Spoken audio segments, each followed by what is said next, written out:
So hello everyone. Yes, good evening all of you. Good evening Rohan, Ashish, Sarika. Okay, and Payal. Yes. Okay, good evening all of you. Yes. Yes. तर कालचं revise केलंय सगळ्यांनी जे तुम्हाला सांगितलं होतं इंडियाचे जे काही पूर्ण मॅप आहे तो रीड करायचा होता बरोबर आहे. ओके. सो कालच्या लेक्चर मध्ये आपण बऱ्यापैकी पार्ट म्हणजे जस्ट इंट्रोडक्शन काही घेतलं होतं की एक्झॅक्टली अक्षवृत्त काय रेखावृत्त काय किंवा लॅटिट्यूड लॉन्जिट्यूड हे पार्ट्स आपण बघितले होते. ठीक आहे. आणि दुसरं आहे काही सराउंडिंग जे काही भारताला सराउंडिंग जे काही कंट्रीज आहेत ते आपण बघणार होतो. ठीक आहे. तर यामध्ये पाकिस्तान, अफगाणिस्तान, नेपाळ, भूतान, म्यानमार, बांगलादेश है ना. तर या आपल्याला काय सराउंडिंग कंट्रीज आहे किंवा बॉर्डरिंग कंट्रीज आहेत. ठीक आहे. आणि श्रीलंका जरी हा खाली असला म्हणजे हा म्हणजे याची जे काही आपण बाउंड्री आहे ती किंवा ज्याची फ्रंट आहे ती भारताला लागलेली नाहीये. तर ते एक लक्षात ठेवा. ठीक आहे. ही पूर्णपणे इथं हा काय की गल्फ ऑफ इथे कोणताही गल्फ ऑफ म्हणणार असेल किंवा पाल स्टेटने ही वेगळी झाली आहे. इथे कोणता स्टेट आहे? पाल स्टेट. ओके, हे लक्षात घ्या. त्यानंतर काल आपण एशिया बघणार होतो. ठीक आहे. एशियाला पण आपण डिवाइड करणार होतो यामध्ये. चला अजून काही मेसेज आहे कोणाचा? अच्छा, माझं नाव ओके, माझं नाव सुमित सर आहे. ओके, मेसेज सुमित तोंडे आणि मी एचव्ही देसाई मध्ये फॅकल्टी आहे. ठीक आहे. सो ऑलरेडी मी 8 वर्षापासून टीचिंग फील्ड मध्ये आहे आणि बऱ्याच ऍस्पिरंट्सला गाईड केलेलं आहे यामध्ये. मला वाटलं की तुम्हाला माहिती असेल introduction. Okay. So okay Rohan. Okay fine नाव. येस. सुमित सुमित सर नाव आहे. ठीक आहे. Okay okay. ठीक आहे. चला. ठीक आहे. तर नेक्स्ट आपण जसं की जो आपण एशियाचा पार्ट बघणार होतो आज आणि त्यानंतर मग भारताचे जे काही विविध किती राज्य आहेत, कोणते युटीज आहेत हे थोडस आपण त्यामध्ये जाणार आहे. ठीक आहे. तर लक्षात घ्या कॉन्टिनेंट सर्वात पहिले माहिती असलं पाहिजे तुम्हाला की कोणते कॉन्टिनेंट आहे, कोणते सी आहेत. जेव्हा मी केव्हा रेफरन्स देईल तुम्हाला त्या गोष्टी लक्षात राहिल्या पाहिजे. ठीक आहे. तर जे काही खंड आहेत तर लक्षात घ्या north America, south America, Europe, Africa, Asia, Australia and Oceania ज्याला आपण म्हणतो तो, आणि अंटार्क्टिका. तर असे टोटल एक 7 खंड आहेत आपले. आणि दुसरं आहे सर्वात महत्वाचं म्हणजे इथे जे काही नॉर्थ अमेरिका, साऊथ अमेरिका आणि तसंच हा युरोपचा जो काही सॉरी रशियाचा जो काही पार्ट आहे किंवा एंटायर आपण एशियाच म्हणू याला. एशियाचा जे काही पूर्वेकडचा भाग आहे आणि ऑस्ट्रेलियाचा नॉर्थ ईस्टचा पार्ट आहे इकडचा. तर याला आपण काय म्हणतो पॅसिफिक ओशन. ठीक आहे. तो हा एंटायरली जो आहे तो पॅसिफिक ओशन आहे. फॉर एक्झाम्पल इथून कन्सिडर करा आणि इथे थोडा तो कंटिन्यू झालेला आहे. तर ज्याचं कंटिन्युएशन पुढे येत आहे. तर हा झाला पॅसिफिक ओशन. ठीक आहे. क्लिअर इथपर्यंत. तर एंटायर हा पॅसिफिक जो ओशन आहे. ठीक आहे. तर त्यानंतर हा सर्वात जगातला काय की सर्वात जो मोठा महासागर असं म्हणलं तरी चालेल. तर दॅट इज येस कोणता आहे? पॅसिफिक महासागर. त्यानंतर सेकंड आपण म्हणू शकतो अटलांटिक. अटलांटिक बघा अटलांटिकचा एस शेप येतो. तर अटलांटिक असा साधारणतः एस शेप मध्ये तुम्हाला दिसतोय. तर तो झाला अटलांटिक. त्यानंतर इंडियन ओशन हे महत्वाचं आहे. आपण कालच डिस्कस केलं की का महत्वाचं आहे भारतासाठी इंडियन ओशन. तर इंडियन ओशन. त्यानंतर सदर्न ओशन त्याच्या खाली जर पाहिला इंडियन ओशनच्या साऊथला आणि अटलांटिकच्या साऊथला हा कोणता येतो? सदर्न ओशन आहे. ठीक आहे. तर हे लक्षात ठेवा. त्यानंतर पूर्णपणे जर बघितलं आपण खंडांमध्ये आपल्याला हे बाकी सगळे खंड आपण जेव्हा जगाचा भूगोल शिकणार आहे तर तेव्हा ते कव्हर करणारच आहे. ऑस्ट्रेलिया वगैरे एक्सेट्रा सगळे. पण आता एशिया तरी सध्या आपल्याला बघणं गरजेचं आहे कारण बऱ्याच भारतासोबत काही रेफरन्स त्याचा सुद्धा येईल. तर त्यामुळे एशियाचे आपण काही विविध भाग करू शकतो. ठीक आहे. की जसं एशियामध्ये बघा नॉर्थ एशिया एक पार्ट येतो. त्यानंतर ईस्ट एशिया एक पार्ट आहे. त्यानंतर साऊथ ईस्ट एशिया एक भाग आहे. त्यानंतर साऊथ एशिया हे एक भाग आहे. त्यानंतर West Asia, okay, Middle East Asia आणि आपण एक साधारण म्हणू शकतो की मिडल एशिया जरी म्हटलं तरी चालेल. तर मिडल एशिया आणि मिडल ईस्ट एशिया असं काही पार्ट यामध्ये आपण करू शकतो. तर बघा कोणते कोणते कंट्रीज येतात. प्लीज ऍटलस असेल तर प्लीज ओपन करा ऍटलस तुमचा fast. Please open your atlas. Okay. किंवा ऍटलिस्ट तुमच्याकडे जे काही रॉ मॅप असेल किंवा काय असेल एशियाचा जर काही ब्लँक मॅप असेल तर तो जरी ओपन केला तरी चालेल. येस आहे सगळ्यांकडे. Okay good. ठीक आहे. तर बघा नॉर्थ एशियामध्ये काय आपण जनरल कन्सिडर करतो जो की सर्वात मोठा कोणता अगर जगातला देश असेल एरिया वाईज जर म्हटला that is the Russia. Entirely हा नॉर्थ एशियामध्ये आपण कन्सिडर करतो. ठीक आहे. त्यात काही बऱ्याच वेळी आपण मंगोलियाचाही भाग कन्सिडर ईस्ट एशियामध्ये सुद्धा तो कन्सिडर केला जातो. ठीक आहे. तर त्यामुळे असं काही एक्झॅक्ट स्पेसिफिकेशन नाही. आपण एक टेंटेटिव्ह स्पेसिफिकेशन बघतोय. ठीक आहे. तर ईस्ट एशियामध्ये जर म्हणलं तर चायना, जपान, ओके, त्यानंतर काही मंगोलियाचा पार्ट आहे, हा नॉर्थ कोरिया, हा साऊथ कोरिया आहे बघा, इथे जपान आहे. ठीक आहे. तर हे सगळे काय आले, ईस्ट एशियामध्ये आले. येते लक्षात बघा, चायना जो की आपल्या उत्तरेला आहे, ओके, देन मंगोलियाचा काही भाग, north Korea, south Korea, Japan, okay. तर हे सगळे कशात आले, येस, ईस्ट एशियामध्ये. त्यानंतर साऊथ ईस्ट एशिया फार महत्वाचा आहे बघा याच्यामध्ये. ठीक आहे. कारण बऱ्याच वेळेस एमपीएससीने जगाचा जो काही भूगोल आहे त्याच्यावरती याच्यात क्वेश्चन विचारलेले आहेत. तर साऊथ ईस्ट एशियामध्ये कोण कोण येत आहेत, Myanmar, Thailand, Laos, Cambodia, Vietnam, okay, इथं फिलिपिन्स आहे हा. ठीक आहे. त्यानंतर इथे बघा मलेशिया येतोय, ओके. इथे लास्टला इथे एकदम मलेशियाच्या एकदम शेवटी इथे छोटासा एक सिंगापूर आहे ना, तो सिटी सारखंच आहे पण एक तो कम्प्लिटली वेगळा देश आहे सिंगापूर. त्यानंतर पूर्ण इथे काय येतो, इंडोनेशिया, आणि इथे थोडासा ब्रुनेईचा काही पार्ट, इंडोनेशिया आणि ब्रुनेई. तर हे झाले south east Asian countries. Okay, येते लक्षात सगळ्यांना? येस, साऊथ ईस्ट एशिया कळतोय का? ठीक आहे. तर south east Asia from Myanmar, हा. जरी भलेही म्यानमार हा भारताला लागत असला तरी पण त्याला साऊथ एशियात कन्सिडर करू नका, कारण तो साऊथ एशियामध्ये नाहीये, तो साऊथ ईस्ट एशियामध्ये येतो. क्लिअर इथपर्यंत? साऊथ ईस्ट एशियामध्ये. ठीक आहे. आणि यांचे ऑर्गनायझेशन काय आहे? नाही, सार्क नाही आहे, यांचं ऑर्गनायझेशन कोणतं आहे, एशियान. ओके, एशियन म्हणजे काय, association of south east Asian nation. Okay, association of south east Asian nation. कोणाचं? Myanmar, Thailand, Laos, Vietnam, Philippines, Cambodia, okay, हे जे मी मेन्शन केले तिथे सगळे, इंडोनेशिया वगैरे, हे साऊथ ईस्ट एशियन नेशन्स आहेत. तर यांचं ऑर्गनायझेशन कोणतं आहे, एशियान. ओके, म्हणजे काय, association of south east Asian nations. मग आता येतो इंडियाचा भाग. इंडिया महत्वाचा आहे.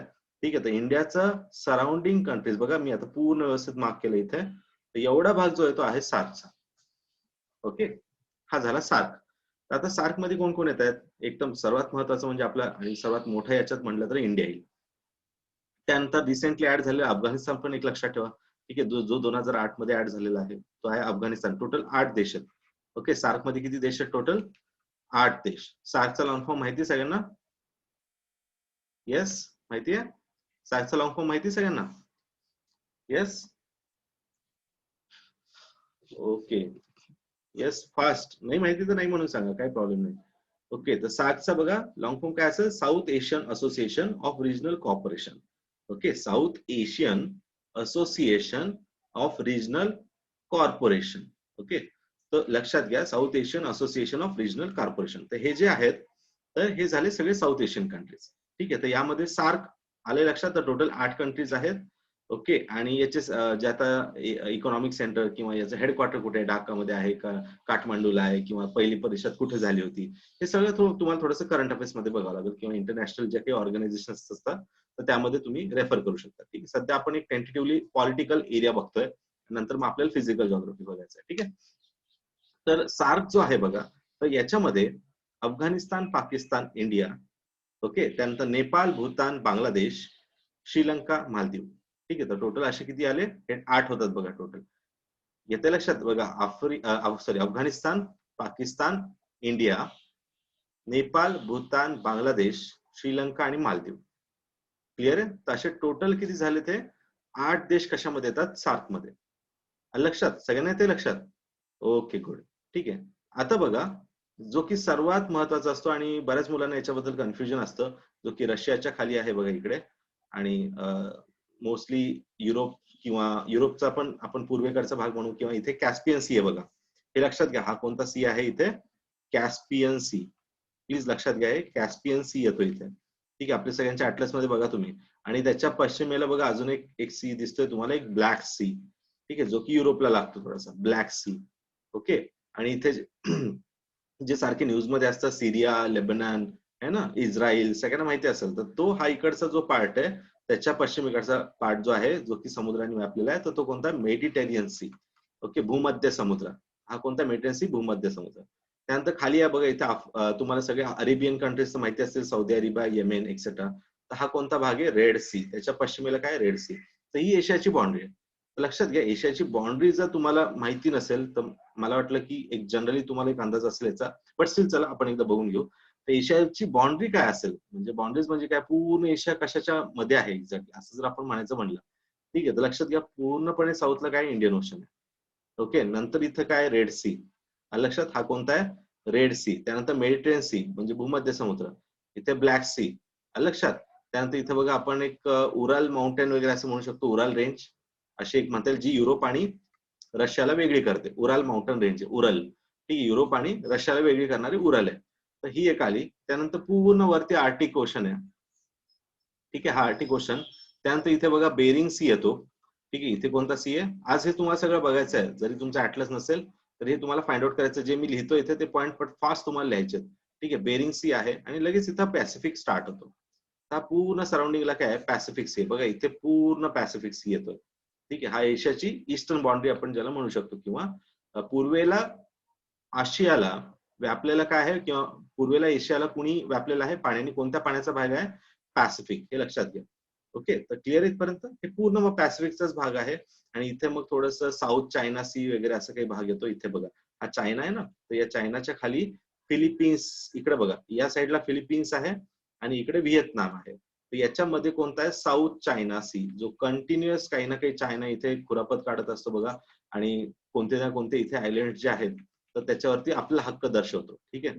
तर ते जे आयलंड्स आहेत इथे, तर ते कुठे येतात, साऊथ चायना सी मध्ये येतात, ठीक आहे. आणि साऊथ चायना सी कोणादरम्यान आहे, व्हिएतनामच्या पूर्वेला, फिलिपिन्सच्या पश्चिमेला आणि चायनाच्या दक्षिणेला. हा कोणता आहे, साऊथ चायना सी. त्यानंतर इथे चायनाच्या पूर्वेला जो दिसतोय तुम्हाला, तो हा कोणता सी आहे, ईस्ट चायना सी. म्हणजे हे सगळे पॅसिफिक सीचेच भाग आहेत, सॉरी पॅसिफिक ओशन. बघा कधी पण म्हणजे ओशन आणि सी मध्ये काय फरक आहे, किंवा महासागर आणि सागर मध्ये काय फरक आहे, तर ओशनचा छोट्या भागाला, ओके, ओशनच्या छोट्या भागाला आपण काय म्हणत असतो, सी म्हणतो. जसं आता इथे बघा इंडियन ओशन आहे, त्याचा छोटा भाग जो इकडे दिसतो आपल्या भारताच्या पश्चिमेला, त्याला अरेबियन सी म्हणतो. आणि याचा छोटा भाग जो इकडे तुम्हाला दिसतोय पूर्वेला भारताच्या, तर तो कोणता, बे ऑफ बेंगॉल सी, ठीक आहे, हे लक्षात घ्यायचं. तर तसंच इथे जो आहे तो कोणता आहे, साऊथ चायना सी. इथे जो आहे तो कोणता आहे, ईस्ट चायना सी, लक्षात, ठीक आहे. त्यानंतर इथे बघा अजून थोडस तुम्ही या साईडला गेले तर तिथे त्यांचं कोणतं तरी येल्लो सी असं वगैरे दिसेल. इथे काय दिसेल, सी ऑफ जपान असं दिसेल, ठीक आहे. तर हे सगळे वेगवेगळे भाग आहे, आपण जगाच्या भूगोलमध्ये घेऊच आपण तसं, ठीक आहे. पण सध्या तात्पुरतं जेवढं लक्षात राहील तेवढं एक ऍक्सेप्टन्स करायचं तयारी ठेवा, ठीक आहे. तर बघा पूर्णपणे पॅसिफिक इकडे आहे, इथे साऊथ चायना सी आहे, आणि त्यानंतर पुन्हा इंडियन ओशन. तर हे पूर्ण जे काही एशियाचे या बाउंड्रीज आहेत, ठीक आहे, लक्षात घ्या. एशियाची पूर्ण बाउंड्रीज येत आहे लक्षात, ऑलमोस्ट पाण्याने व्यापलेला आहे, सगळीकडून महासागर किंवा सागराने व्यापलेला आहे. फक्त एवढा भाग जो आहे तो उरल पर्वतरांगचा आहे, जो की रशिया आणि युरोपला वेगळा करतो. बाकी सगळा भाग हा पाण्याने व्यापलेला आहे, ठीक आहे. आलं लक्षात. पश्चिमेकडे मग रेड सी, भूमध्य समुद्र किंवा मेडिटेरियन सी किंवा ब्लॅक सी, असं ही पण एक बॉर्डर आपण कन्सिडर करू शकतो, ठीक आहे. आलं लक्षात इथपर्यंत. येस, सगळ्यांना कळतंय, येस और नो, येस, गुड, ओके, ठीक आहे, ठीक आहे. तर बघा आता आपण आता बघितलं नॉर्थ एशिया म्हणजे काय, ठीक आहे. तर त्याच्यात मोस्टली रशिया आपण पकडलाय. ईस्ट एशियामध्ये आपण बघितलं काय काय येतंय, चायना मुख्यतः, मंगोलिया, चायना, त्यानंतर जपान, ओके, त्यानंतर साऊथ कोरिया, नॉर्थ कोरिया, हे झालं आपलं. त्यानंतर साऊथ ईस्ट एशियामध्ये आपण बघितलं मेन मेन काय आहे ते. साऊथ एशियामध्ये आपण बघितलं अफगाणिस्तान वगैरे, इंडिया, आणि प्लस म्हणजे टोटल किती 8-7च्या ज्या कंट्रीज आहेत त्या बघितल्या. आता सर्वात महत्वाचं ज्यात मुलांना खूप जास्त कन्फ्युजन असतं, तर तो म्हणजे येस, सेंट्रल एशिया काय आहे, ठीक आहे. तर लक्षात घ्या, what is central Asia, clear आहे. तर सेंट्रल एशियामध्ये कोणत्या कंट्री येतात, तर बघा कॅस्पियन सीच्या पूर्वेकडच्या कंट्रीज, रशियाच्या पश्चिमेकडच्या, चायनाच्या पश्चिमेकडे, ओके, अफगाणिस्तानच्या नॉर्थ वेस्टला. सगळ्यांना डायरेक्शन कळतात ना, म्हणजे इंग्लिश डायरेक्शन कळते सगळ्यांना. हे नॉर्थ आहे, साऊथ आहे, ओके.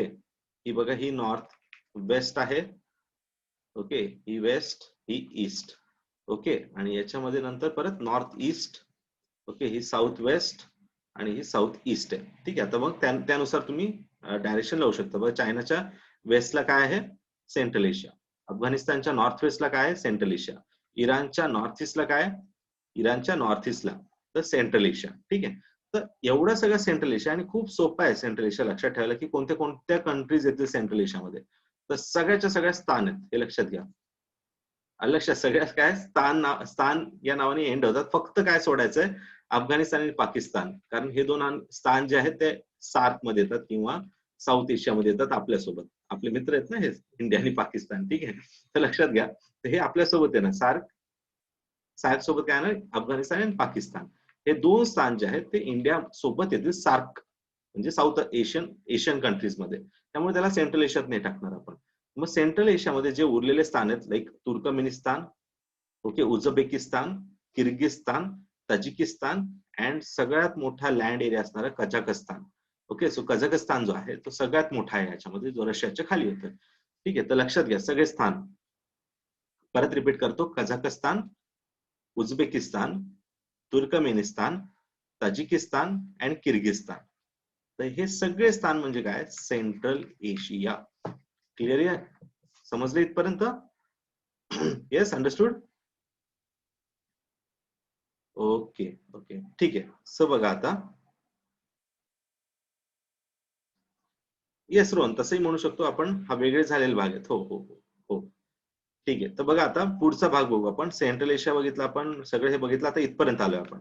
ठीक आहे, या बाउंड्री पर्यंत आलो. कारण अफगाणिस्तान झालं आपलं, पाकिस्तान झालंय, जे की साऊथ एशियामध्ये आपण बघितलं तुर्कमेनिस्तान एक झालंय. आता जे काही इकडे उरलेले सगळे आहेत, इराण पासून घ्यायचे सरळ आणि थेट भूमध्य समुद्रापर्यंत, ब्लॅक सीच्या खालीपर्यंत आणि इथे रेड सी पर्यंत जेवढ्या काही कंट्रीज आहेत बघा, या सगळ्या इथं येणार वेस्ट एशियामध्ये. ओके, वेस्ट एशियामध्ये येतात का या सगळ्या? बघा तुर्की, ओके, तुर्की पण आलं याच्यामध्ये, सिरिया आला, इराक आला, सौदी अरेबिया, येमेन, ओमान. ठीक आहे, हे येमेन आणि ओमान. इकडे ओमान येतो राईट साईडला आणि खालच्या साईडला बघा इकडे जो काही आफ्रिका साईड आपण म्हणू शकतो खालच्या साईडला, तर तो आहे येमेन. ओके, आणि याच्या आतमध्ये जर बघितलं तर युएई, कतार है ना, त्यानंतर अजून याला आपण कुवेत एक म्हणू शकतो. हे सगळे आतल्या साईड, हे पर्शियन गल्फ आहे हा. ओके, हे अरेबियन सी मधून जसं तुम्ही इकडे आतमध्ये जातायत तर तुम्ही कुठे एंटर करतायत, पर्शियन गल्फ. पर्शिया काय नाव दिलं जातं, कारण इराणचं जुनं नाव काय, पर्शिया. ठीक आहे, हे लक्षात घ्या, इराणचं जुनं नाव काय, पर्शिया. तर म्हणून त्याच्या दक्षिणेला जे काही येतंय त्याला पर्शियन गल्फ म्हणलं जातं. जसं आपण इथं बघा रन ऑफ कच्छ आहे भारताचा, तर त्याच्या खाली काय आहे, येस, गल्फ ऑफ कच्छ. तसंच बघा इराणच्या खाली जो भाग आहे त्याला आपण काय म्हणतो, पर्शियन गल्फ. ओके, तर हा झाला पर्शियन गल्फ. म्हणजे इराण, इराक हे सगळे कंट्रीज जे आहेत तर ते कोणते, वेस्ट एशियन कंट्रीज आहेत. ठीक आहे, तर हे तुम्हाला व्यवस्थित बघायचे एकदा. इथं तेवढा अजून व्यवस्थित मॅप नाही जो की तुम्हाला अजून व्यवस्थित कळेल, बट ठीक आहे, आपण हे जगाच्या भूगोलमध्ये अजून व्यवस्थित घेऊ. वेस्ट एशिया खूप महत्वाचं आहे. ठीक आहे, याच्या मॅपिंग वरती बऱ्याच वेळेस क्वेश्चन विचारले जातात. ठीक आहे, तर कळाले आता सगळ्यांना, टेंटेटिव्ह आयडिया आली आहे काय, साधारणतः नॉर्मल पाहिजे आपल्याला. आपण वर्ल्ड मॅप व्यवस्थित वेगळा घेणार आहे नंतर, पण सगळ्यांना कळालंय आता? येस, ओके, ठीक आहे. चला स्टार्ट करा मग आता. इंडियामध्ये येऊ आता आपण. ठीक आहे, इंडियाचं पॉलिटिकल कळाला म्हणजे आपण फिजिकल मॅपला, येस, फिजिकल मॅपला सुरुवात करू शकतो. ठीक आहे, सो बघू आता. पहिले हा मॅप कधीच नसतो घ्यायचा कोणत्याच कंट्रीचा. हा जो काही नद्या आहेत किंवा जे काही रेंज आहेत है ना, हे मॅप कधीच नाही घ्यायचं पहिले. कारण काय होतं की हा मॅप जर तुम्ही घेतला, मी तुम्हाला म्हणलं विंध्य रेंज, पण तुम्हाला हे लक्षात येणार नाही की विंध्य रेंज कुठून कुठपर्यंत आहे. इथं तर नुसतं एवढंच लिहिलेलं आहे. पण हा मॅप तेव्हाच कळेल जेव्हा तुम्हाला एमपीचा मॅप व्यवस्थित कळलेला असेल. याला म्हणतो आपण पॉलिटिकल मॅप. तर बघा, मॅप दोन प्रकारचे असतात. एक असतो पॉलिटिकल मॅप, जो राज्य दाखवेल आणि त्याचे कॅपिटल दाखवेल, राज्याच्या बाउंड्री मुख्यतः दाखवेल. आणि दुसरा असतो फिजिकल मॅप. ओके, तर इथे बघा जॉग्राफिकल मॅप पण ज्याला म्हणतो, या आपण फिजिकल मॅप म्हणू शकतो, की ज्यामध्ये मुख्यतः रेंजेस वगैरे दाखवलेले असतात. ठीक आहे, आणि हा मॅप तेव्हाच करायचा जेव्हा तुम्हाला पॉलिटिकल व्यवस्थित समजलं. ठीक आहे, की त्या त्या राज्याच्या तुम्हाला पूर्णतः बाउंड्री कळायला पाहिजे. बघा आता इथे एमपी जर आपण घेतला तर एमपी बघा सरळ नाही आहे. ठीक आहे, म्हणजे येते लक्षात की त्याच्यात बघा ऑलमोस्ट युपीचा भाग खूप आतमध्ये आलेला आहे इथे. ठीक आहे, मग इथे एखादी रेंज असू शकते आणि ती की महत्वाची. मग तुम्हाला काय वाटेल का, रे नाही इथे काय दिसतंय, हे खूप खाली दिसतोय, मग एमपीचा भाग आहे. पण बऱ्याच वेळेस असं होतं की तो दोघांचा मिळून काही भाग असू शकेल. ठीक आहे, जसं की इथे काही एक बुंदेलखंडचा पार्ट येतो. ठीक आहे, मग तो काय या दोघांच्या बाउंड्रीवर आहे. तर मग अशा वेळेस माहिती पाहिजे आपल्याला की कोणती रेंज कुठपर्यंत एक्सटेंड झालेली. ठीक आहे, तर त्यासाठी हा मॅप आपण व्यवस्थित बघू. ठीक आहे, पहिले पॉलिटिकल मॅप समजून घेऊ आणि नंतर मग फिजिकल मॅप जाऊ. ठीक आहे, सर बघा, सुरुवात आपल्याला एकदम उत्तरेकडनं करायची. जे काही मला एक सांगा, आता स्टेट किती आहेत आपल्याकडे, टोटल स्टेट किती आणि युटीज किती आहे भारतामध्ये? येस, हम्म,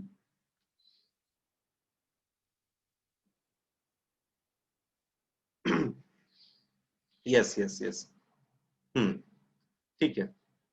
तर 28 स्टेट्स, ओके, आणि 8 युटीज आहे. Very nice, okay okay okay, ठीक आहे. तर बघा आता, तर या युटीच येणार आहेत आता, ज्या नवीन आहेत दोन. ठीक आहे, या लडाख आणि जम्मू काश्मीर. येस, आलेत आले, सगळ्यांचे आन्सर आलेत. हम्म, ठीक आहे, तर बघा आता की हे जे काही वरती दिसत आहे तुम्हाला, जम्मू काश्मीर असेल किंवा लडाख आहे, आता हे युटी मध्ये आपण कन्सिडर करतो, पहिली स्टेट होते हे, पण आता युटी मध्ये आले. ठीक आहे, तर या दोघांच्या पण बाउंड्रीज बघून घ्या. पण स्टील यातला काही भाग आपल्याकडे नाहीये. लडाखचा जर आपण बघितला, ठीक आहे, तर बराच काही पार्ट यातला आपल्याकडे नाहीये, पण स्टील माहिती पाहिजे आपल्याला कोणता पार्ट आहे काय नाही ते. ठीक आहे, ते आपण हे नंतर डिस्प्यूट वाले पार्ट नंतर डिस्कस करू. मी तुम्हाला पूर्ण डिटेल्स देईल त्याचे. पण आता एक लक्षात घ्या की आपल्याला उत्तरेपासून ते दक्षिणेपर्यंत किंवा पूर्वेपासून पश्चिमेकडे पूर्ण एक स्टेट जस्ट ओव्हरलुक करायचे. ठीक आहे, तर सर्वात पहिले आहे लडाख. ओके, त्यानंतर बघा जम्मू काश्मीर त्याच्या साऊथ वेस्टकडे येतोय थोडासा. त्यानंतर एकदम साऊथला जर म्हणलं तर हिमाचल प्रदेश आहे. ठीक आहे, त्यानंतर बघा उत्तराखंड, हिमाचलच्या साऊथ ईस्टला कोण आहे, उत्तराखंड. ठीक आहे, डायरेक्शन मी इथे देऊन ठेवतो, वाटल्यास पुन्हा तुम्हाला इश्यू नको यायला, फास्ट कळेल म्हणजे. ठीक आहे, नॉर्थ साऊथ ईस्ट वेस्ट. आणि मी जेव्हा असं काहीतरी दाखवेल तर नॉर्थ ईस्ट असेल, या साईडला साऊथ ईस्ट असेल, इथे साऊथ वेस्ट आहे, आणि हे नॉर्थ वेस्ट असेल. ठीक आहे, तर बघा आता हे हिमाचलची हे डायरेक्शन म्हटल्यावरती मग काय येईल, साऊथ ईस्ट. ठीक आहे, तर हे झाले साऊथ ईस्टला कोण आहे, उत्तराखंड. साऊथला कोण आहे, हरियाणा. नंतर पंजाब. हिमाचलच्या साऊथला कोण आहे, हरियाणा पंजाब येईल. ठीक आहे, त्यानंतर बघा हरियाणाच्या पुढे या, इकडे काय युपी दिसतंय तुम्हाला. ठीक आहे, त्यानंतर इकडे राजस्थान आहे, जो की सर्वात मोठं राज्य जर म्हणलं भारतामध्ये तर ते येतं राजस्थान. ओके, आणि लडाखच्या बद्दल सांगायचं झालं तर सर्वात मोठी एरिया वाईज युटी कोणते भारतातलं, युनियन टेरिटरी, ते म्हणजे लडाख आहे. Area wise, area wise. आणि सर्वात छोटी युटी कोणती आपली, तर ते म्हणजे लक्षद्वीप आहे. ठीक आहे, एरिया वाईज जर म्हणलं तर असे हे काही फॅक्ट, हे पण फॅक्ट माहिती असणं गरजेचं आहे, कारण आपण एमपीएससी देतोय, तर त्यामुळे त्याच्यात फॅक्ट्स पण बऱ्याच वेळेस विचारले जातात. ठीक आहे, तर हे झालं, आपण राजस्थान पर्यंत आलोय. त्यानंतर बघा गुजरात जेव्हा येत आहे, हे राजस्थानच्या खाली आहे गुजरात. तर गुजरातमध्ये सर्वात मोठी जर कोस्टलाईन भारतामध्ये कोणत्या राज्याला लागली आहे असा जर प्रश्न असेल तर तुमचा आन्सर काय असेल, गुजरात. सर्वात जास्त कोस्टलाईन ही कोणाला लागली, गुजरातला. बघा इथं, कारण हा रन ऑफ कच्छचा बराच भाग गल्फ मध्ये आतमध्ये आलाय, तर त्यामुळे त्याची कोस्टलाईन थोडी वाढल्यासारखी होती. ठीक आहे, तर बघा इथे हे आहे रन ऑफ कच्छ. ठीक आहे, रन ऑफ कच्छ म्हणजे काय की हा भाग पहिले समुद्राखाली होता, म्हणजे अरेबियन समुद्राखाली होता. नंतर तो थोडासा काही प्लेट मुवमेंट्समुळे वरती सरकला. ठीक आहे, ज्याला इमर्जंट असं म्हणतात, ते आपण नंतर बघू.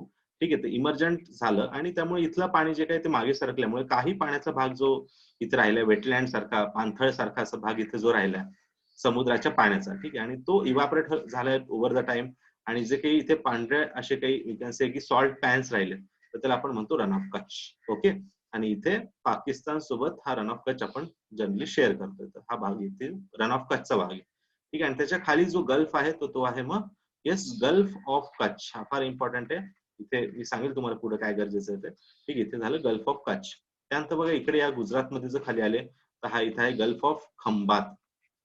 ओके, खंबातचा आखात ज्याला म्हणतो, किंवा गल्फ ऑफ खंबात जरी म्हणलं तरी चालेल. ठीक आहे, तर हा झाला gulf of Khambhat. Okay, clear इथपर्यंत. ठीक आहे, हा झाला गल्फ ऑफ खंबात, जो की इथे येतोय साधारणतः या पॉइंटला, जो की महाराष्ट्र त्याच्या खाली येईल. ठीक आहे, तर बघा इथे महाराष्ट्र येतोय, हा एंटायरली आपला महाराष्ट्र आहे. ठीक आहे, लाईक दिस. ओके, तर हा झाला महाराष्ट्राचा काही ट्रँग्युलर शेप मध्ये येतो, थोडासा वेगळा. ठीक आहे, तर हे लक्षात घ्या. त्यानंतर एमपी, जो की सर्वात सेंटर मध्ये आहे. नंतर छत्तीसगड, बघा महाराष्ट्राच्या पूर्वेला असा काही उभा असा छत्तीसगड पसरलाय. हे फार महत्वाचं आहे, कारण मी इथे तुम्हाला सांगेल छत्तीसगडच्या दक्षिणेला अशी अशी रेंज आहे, तर तुम्हाला लक्षात आलं पाहिजे दक्षिण म्हणजे काय. कारण बघा हे ऑलमोस्ट छत्तीसगड म्हणला तर दक्षिणेपासून पूर्वेकडे बिहार सोबत पण, सॉरी युपी सोबत, झारखंड सोबत बरीच बाउंड्री शेअर करता येते, आणि एमपी सोबत पण आहे. ठीक आहे, तर ते एक झालं. त्यानंतर ओडिसा, छत्तीसगडच्या पूर्वेला कोण आहे, ओडिसा, आणि इकडे कोण आहे, झारखंड.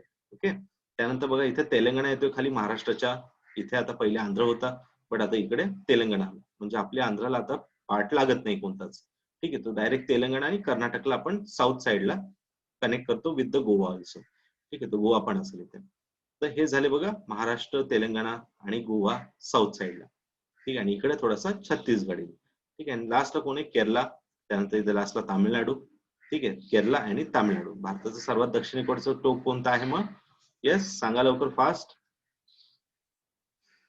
येस, हे हे इथलं पेनिन्सुला, म्हणजे ज्याला आपण म्हणतो भारतीय द्वीपकल्प, जे मी तुम्हाला काल सांगितलं होतं. द्वीपकल्प म्हणजे पाण्याचे तिन्ही भाग जे काय आहे, तर ते म्हणजे या जमिनीचे तिन्ही भाग पाण्याने वेढलेले पाहिजे. येस, कन्याकुमारी. तर ठीक आहे, तर या द्वीपकल्पाचं दक्षिणेकडचं टोक काय, कन्याकुमारी. ठीक आहे, आणि तसं अदरवाईज बघायला गेलं तर अंदमान निकोबार जो दिसतोय ना तुम्हाला इथे, तर ही पण एक युटीच आहे. अंदमान निकोबारच्या एकदम दक्षिणेला, तर ते कोणतं आहे, Indira point. Okay, Indira point हा सर्वात आपला दक्षिणेकडचा पॉइंट असेल. ठीक आहे, ज्याला की पिग्मेलियन पॉइंट असंही म्हणलं जातं. मी जर सांगितलं असेल तर ठीक आहे नाव, पण याला अजून एक नाव आहे ते पण लक्षात ठेवा, Pygmalion point. Okay, Pygmalion point. Okay, ते झालं एकदम अति दक्षिणेकडचं टोक. ओके, जे की 6 डिग्रीच्या नॉर्थला असेल. ठीक आहे, बरोबर ना? नॉर्थच का साऊथ आहे? लवकर सांगा, फास्ट. दक्षिणेकडचं जे टोक आहे आपलं भारताचं, ते 6 डिग्री नॉर्थ, बरोबर आहे का? येस रोहन, रोहनने तर दिले आन्सर. बाकीच्यांचं 6 डिग्री नॉर्थ पाहिजे का साऊथ पाहिजे? येस, चला समजलंय म्हणजे आता तुम्हाला. ठीक आहे, चला, व्हेरी नाईस, व्हेरी नाईस. ठीक आहे, तर 6 डिग्री नॉर्थच येणार, कारण भारत कोणत्या गोलार्धात जाते? उत्तर गोलार्धात असल्यामुळे आपण तिथे नॉर्थच लावणार, नदर्न हेमिस्फिअर मध्ये आपण म्हणून. ठीक आहे, तर त्यामुळे तिथे एनच येणार. ठीक आहे, आणि भारताचं उत्तरेकडचं टोक जे आपण बघितलं ते दफ्तार म्हणून आहे, किंवा अजून एक आहे, म्हणजे त्याला अजून एक नाव आहे इंदिरा कोल. ठीक आहे, इंदिरा कोल हा आपला अति उत्तरेकडचा भाग आहे. ओके, आणि जसं लॅटिट्यूड अगर जर बघितलं तुम्ही, लॅटिट्यूड म्हणजे काय? अक्षवृत्त. हे अक्षवृत्त, आडव्या लाईन म्हणजे अक्षवृत्त, ज्याला लॅटिट्यूड असं म्हणतो आपण. ते 37 डिग्री नॉर्थ आहे. ठीक आहे, क्लिअर इथपर्यंत? म्हणजे 6 ते 7 डिग्री पासून ते 37 डिग्री नॉर्थ पर्यंत. एक टेंटेटिव्हली लक्षात ठेवा, काय एवढं एक्झॅक्ट लक्षात ठेवायची पण गरज नाही, तर तेवढे ते नॉर्थच असणार आहे. येस, ते नॉर्थच असणार. ठीक आहे, क्लिअर आहे? ओके, हे झालं, दक्षिण पर्यंत आलोय आपण. आता वेस्ट बेंगॉल बघा, थोडासा विचित्र दिसतोय काहीतरी, है ना? वेस्ट बेंगॉल असा पण आहे, झारखंडच्या पूर्वेला बिहार, पण इथे बघा एकदम तो निमुळता झालेला आहे, आणि इकडे आसाम पर्यंत जाऊन टच झालाय तो. ओके, या पद्धतीने. तर बघा, आता हा आहे तुमचं वेस्ट बेंगॉल, है ना? वेगळं एखादं हुक टाकल्यासारखं काहीतरी दिसतोय बघा बांगलादेश वरती. ठीक आहे, तर तो म्हणजे काय? वेस्ट बेंगॉल. आता मी असं सांगण्याचं कारण याच्यामुळे आहे की इथे जो पॉइंट आहे की आपल्याला नॉर्थ ईस्टला जायचंय. ठीक आहे, तर लँडनी कनेक्टेड पार्ट एवढाच भाग आहे ज्याने आपण एवढ्या मोठ्या नॉर्थ ईस्टला कनेक्ट करतो. एकदम निमुळता भाग आहे, म्हणून याला काय म्हणतात? चिकन स्नेक असंही म्हणतात बऱ्याच वेळेस. ओके, चिकन स्नेक असं म्हणतात. ठीक आहे, चिकन स्नेक म्हणजे काय? इथे सिलिगुडी वगैरे काही पॉइंट आहे, लास्ट पॉइंट, किंवा चला असंही लक्षात ठेवा की जो वेस्ट बेंगॉलचा हा जो काही निमुळता भाग आहे, ओके, तर याला काय म्हणतात? चिकन स्नेक, की एवढाच एंट्री पॉइंट आहे जिथून तुम्ही नॉर्थ ईस्टला टच करताय. ठीक आहे, अदरवाईज तुम्हाला रेल्वे जा किंवा रोडवेने जा, एवढाच पॉइंट आहे. मग अदरवाईज तुम्ही चला फ्लाईटने जाऊ शकतात, तो विषय नाहीये. मग ते इकडून जा किंवा कुठूनही जा, बट जो रोडनी कनेक्टेड पार्ट आहे तो एवढाच आहे. उद्या काही वॉर लाईक कंडिशन आली अरुणाचलमध्ये, चायनाने अटॅक केला, तर मोस्टली आपल्याला टँक किंवा जी काही आर्मी असेल आपली, तर ती याच रोडने आपल्याला सोडावं लागेल, बरोबर आहे? तर त्यामुळे हे महत्वाचं आहे, हा रोड खूप महत्वाचा आहे. स्ट्रॅटेजिकली एवढाच पॉईंट आपल्याकडे आहे, तर त्यामुळे याच्यावरती कंट्रोल असणं फार गरजेचं आहे. तर त्याला चिकन स्नेक म्हणतात, एवढं लक्षात ठेवा. ठीक आहे, तर हा पॉईंट जो आसामला कनेक्ट होतो किंवा ओव्हरऑल नॉर्थ ईस्टला कनेक्ट होतो, तो हा कोणत्या राज्याचा भाग आहे? हा वेस्ट बेंगाल. ओके, आणि याच्यानंतर मग वरती एकदम छोटासा जो आहे तो सिक्कीम आहे, जो की नेपाळ आणि भूतानच्या मध्ये येतो. ठीक आहे, आणि तसंच नेपाळ आणि भूतानच्या मध्ये हा वेस्ट बेंगॉलचा पण भाग येतो. एकदम बघा या पॉइंटला, म्हणजे वेस्ट बेंगॉल हा बांगलादेशला पण लागतोय, भूतानला पण लागतोय, आणि नेपाळला पण लागतोय. ठीक आहे, तर हे वेस्ट बेंगॉलची काही पार्ट आहेत. ठीक आहे, हे मॅपिंग खूप महत्वाचं आहे, एमपीएससी विचारते बऱ्याच वेळेस मॅपिंग मध्ये. ठीक आहे, की बांगलादेश कोणत्या कोणत्या राज्याला सॉरी देशाला लागलेला आहे. तर बांगलादेश पण आहे बघा, इथे भूतान पण आहे, आणि इकडे नेपाळ पण आहे. येस, तर इथे लागतो तो. ठीक आहे, क्लिअर आहे? समजते सगळ्यांना? ओके, ठीक आहे. आता या मग नॉर्थ ईस्टला, सिक्कीमला आलोय आपण. तर सेव्हन सिस्टर मध्ये तसं पाहिलं तर सिक्कीमही कन्सिडर करतात, पण हा खूप पश्चिमेकडे आहे, त्यामुळे आपण चला नॉर्थ ईस्टच बघू आता. सिक्कीम बघितलं आपण, ठीक आहे, जो की नेपाळ आणि भूतानच्या मध्ये येतो. आता या एंटर झालं आपण चिकन स्नेक मधून आसामकडे. चिकन स्नेक मधून आपण एंटर झालं आता आसाम मध्ये, जो की सर्वात मोठा आहे. सबसे बडी सिस्टर कोण आहे यहाँ पे? आसाम आहे. ठीक आहे, तर असं आपण एक लक्षात ठेवा. ठीक आहे, तर आसाम मध्ये आल्यानंतर बघा, आसामचा शेप असा काहीतरी आहे. ठीक आहे, या पद्धतीने काय आपला आसामचा शेप असा दिसतोय तुम्हाला. ठीक आहे, जो की ऑलमोस्ट बघा सगळ्या नॉर्थ ईस्टच्या स्टेट्सला लागतोय. बाकी अरुणाचल बघा इकडे कोणाला, म्हणजे बाकीच्या नाही लागत आहे, नागालँड पण, मणिपूर पण, मिझोराम पण, त्रिपुरा पण. ठीक आहे, पण आसाम असा राज्य आहे की या नॉर्थ ईस्टच्या सगळ्यांना तो टच करून घेतो. ठीक आहे, बडी सिस्टर आहे ना, तर सगळ्यांवरती डॉमिनेशन चाललंय बघा इथे. ठीक आहे, तर ऑलमोस्ट सगळ्यांना हा मिडल पार्ट जो आहे तो असं कनेक्ट करतोय. तर तो म्हणजे आसामचा, म्हणजे असं कोणतंच राज्य नाही की ज्याला लागत नाही. बघा इथं त्रिपुरा पण छोटासा बारीक कुठतरी आहे, सर्वात छोटा पार्ट आहे, आणि तो इकडे कुठे त्यालाही तिकडे जाऊन आसाम जाऊन टच करून येतो. येते लक्षात? ठीक आहे, त्यानंतर बघा इकडे मिझोराम आहे, त्यालाही टच झालाय, मणिपूरलाही टच झालाय, नागालँडलाही टच झालाय, आणि इकडे खालील तर मेघालयला पूर्ण कव्हर करून घेतलंय. ठीक आहे, तर अशा पद्धतीने हे थोडंसं लक्षात ठेवायचा प्रयत्न करा. एक्झॅक्टली नॉर्थ ईस्ट मध्ये कसे कसे राज्याचा विस्तार झालेला आहे. ठीक आहे, सर्वात वरती बघा अरुणाचल आहे, हा भाग जो की चायना सोबत लागतोय आपला, चायना तिबेट आपण म्हणू शकतो त्याच्यासोबत लागतोय. आणि त्यानंतर इकडे अरुणाचलचा इकडचा भाग, पूर्वेकडचा भाग कोणाला लागतोय? म्यानमारला. ठीक आहे, म्यानमारला, हे लक्षात घ्या. अरुणाचल हा इथे तीन कंट्रीजला लागतोय असं म्हणू शकतो आपण. पश्चिमेला भूतान, उत्तरेला चायना आणि पूर्वेला कोण आहे? म्यानमार. ठीक आहे, हे लक्षात घ्या.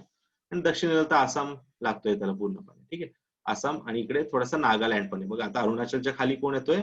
नागालँड. ओके, तर नागालँडच्या खाली कोण आहे? मणिपूर. ठीक आहे, यांचे कॅपिटल तुम्हाला बघायला सांगितलं ना मी ते इथे सांगणार नाही आता. एवढं पण बेसिकला नको जायला आपल्याला.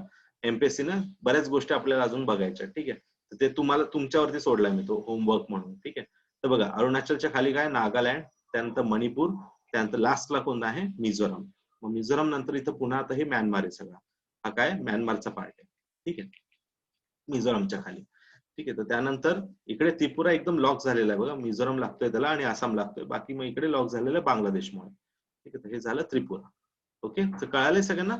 तर मेघालय एकदम लॉक्ड पार्ट आहे, फक्त आसाम लागतोय इथे मेघालयला आणि डायरेक्ट बांगलादेश आहे. ठीक आहे, तर मला वाटतं आता बऱ्यापैकी समजलं असेल सगळ्यांना. ठीक आहे, कारण इथे खूप गोंधळ आहे थोडासा. इथे जर बघितलं आपण एवढ्याच भागामध्ये आपल्याला 3 प्राकृतिक विभाग दिसणार आहेत. ठीक आहे, आणि त्या तिघांचेही ओरिजिन पूर्णपणे वेगळे आहेत. ठीक आहे, त्यामुळे मी हे तुम्हाला एवढं मायन्युटली सांगतोय की इकडे जर अरुणाचल मध्ये गेलं तर पूर्ण हिमालयाचा भाग आहे. इकडे नागालँड, मणिपूर, मिझोराम मध्ये बघितलं तर पूर्ण पूर्वांचलचा म्हणजे हिमालयाचाच काही एक्सटेंडेड पार्ट आहे, पूर्वांचल ज्याला म्हणतो आपण, त्याचा भाग आहे. मेघालय म्हणलं तर प्लाटूचा भाग आहे, म्हणजे ज्याला आपण काय म्हणतो मराठीमध्ये? प्लाटूला. येस, काय म्हणतात त्याला मराठीत? काय म्हणतात प्लाटूला मराठीत? येस, सांगता येईल कोणाला? प्लाटूला मराठीत काय म्हणतो आपण? ते दख्खनचं काय? हा, पठार. येस येस, पठार. थोडंसं माझं मराठी वीक आहे, बट तरी मी प्रयत्न करतो तुमच्यासाठी. ठीक आहे, तर बघा दख्खनचा पठार म्हणजे सॉरी पठाराचा भाग आहे. मेघालय काय की पठार आहे. ठीक आहे, तर मेघालय हा काय? पठार. तर इथे बघा म्हणजे आपण काय बघतोय? हिमालयाचा पण भाग आहे, इकडे पूर्वांचलचा पण भाग आहे, इथं पठाराचा पण भाग आहे. आणि आसाम मध्ये काय आता राहिलं होतं एक ते, तर ते मैदान पण आहे इथे. म्हणजे प्रत्येकाला काही ना काही वेगळं काय आहे इथे? प्राकृतिक विभाग. समजतंय? प्रत्येकाचा काहीतरी प्राकृतिक विभाग वेगळा आहे. म्हणून हे प्रत्येक स्टेट तुम्हाला व्यवस्थित माहिती असणं फार गरजेचं आहे. इथे खूप चांगले क्वेश्चन बनू शकतात. ठीक आहे, तर हे बघितलं आपण, पूर्ण राज्य डिस्कस केले.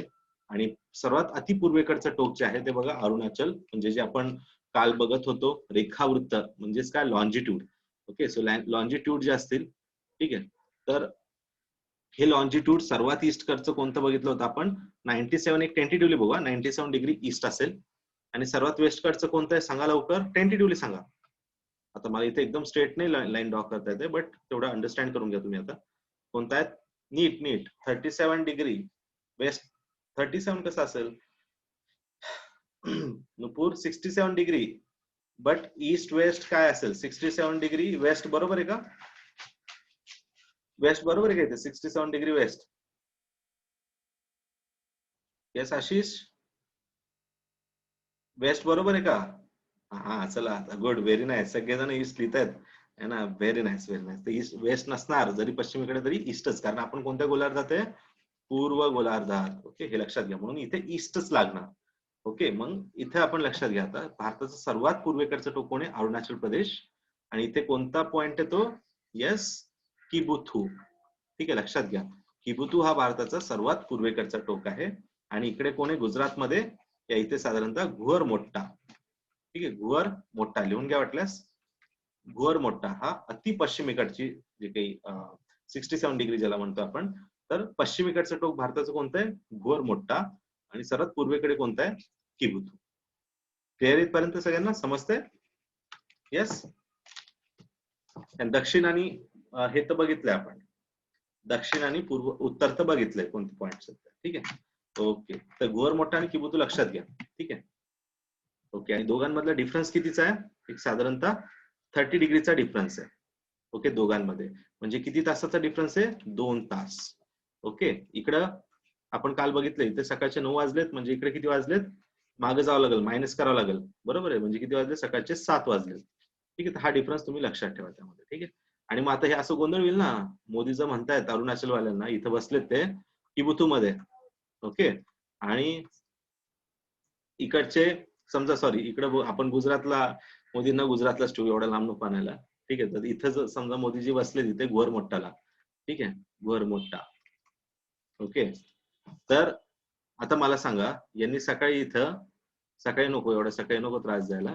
ठीक आहे, आता यांनी जर सकाळी 10ला इथे मीटिंग ठेवली, घोरमोट्टाला सांगितलं की 10 वाजता तुमची मीटिंग आहे, ठीक आहे, आणि ही किबुथवाल्यांसाठी व्हिडिओ कॉन्फरन्स सांगितली, तर किबुथवाले लोक कधी येतील? येस, इथं जर हे 10ला असेल मीटिंग, तर हे लोक कधी येतील? येस येस 12ला येतील ना. जर समजा इंडियन स्टँडर्ड टाइम नसती, तर या लोकांसाठी टाइम तो कितीचा असतो? येस 12चा झाला असता, कारण 10 + 2 किती झाले? 12 PM, सॉरी 12 PM. तर सकाळी यांनी 10ला बोललं असतं, तर झाला असतं ना मोदींचा अपमान किती मोठा.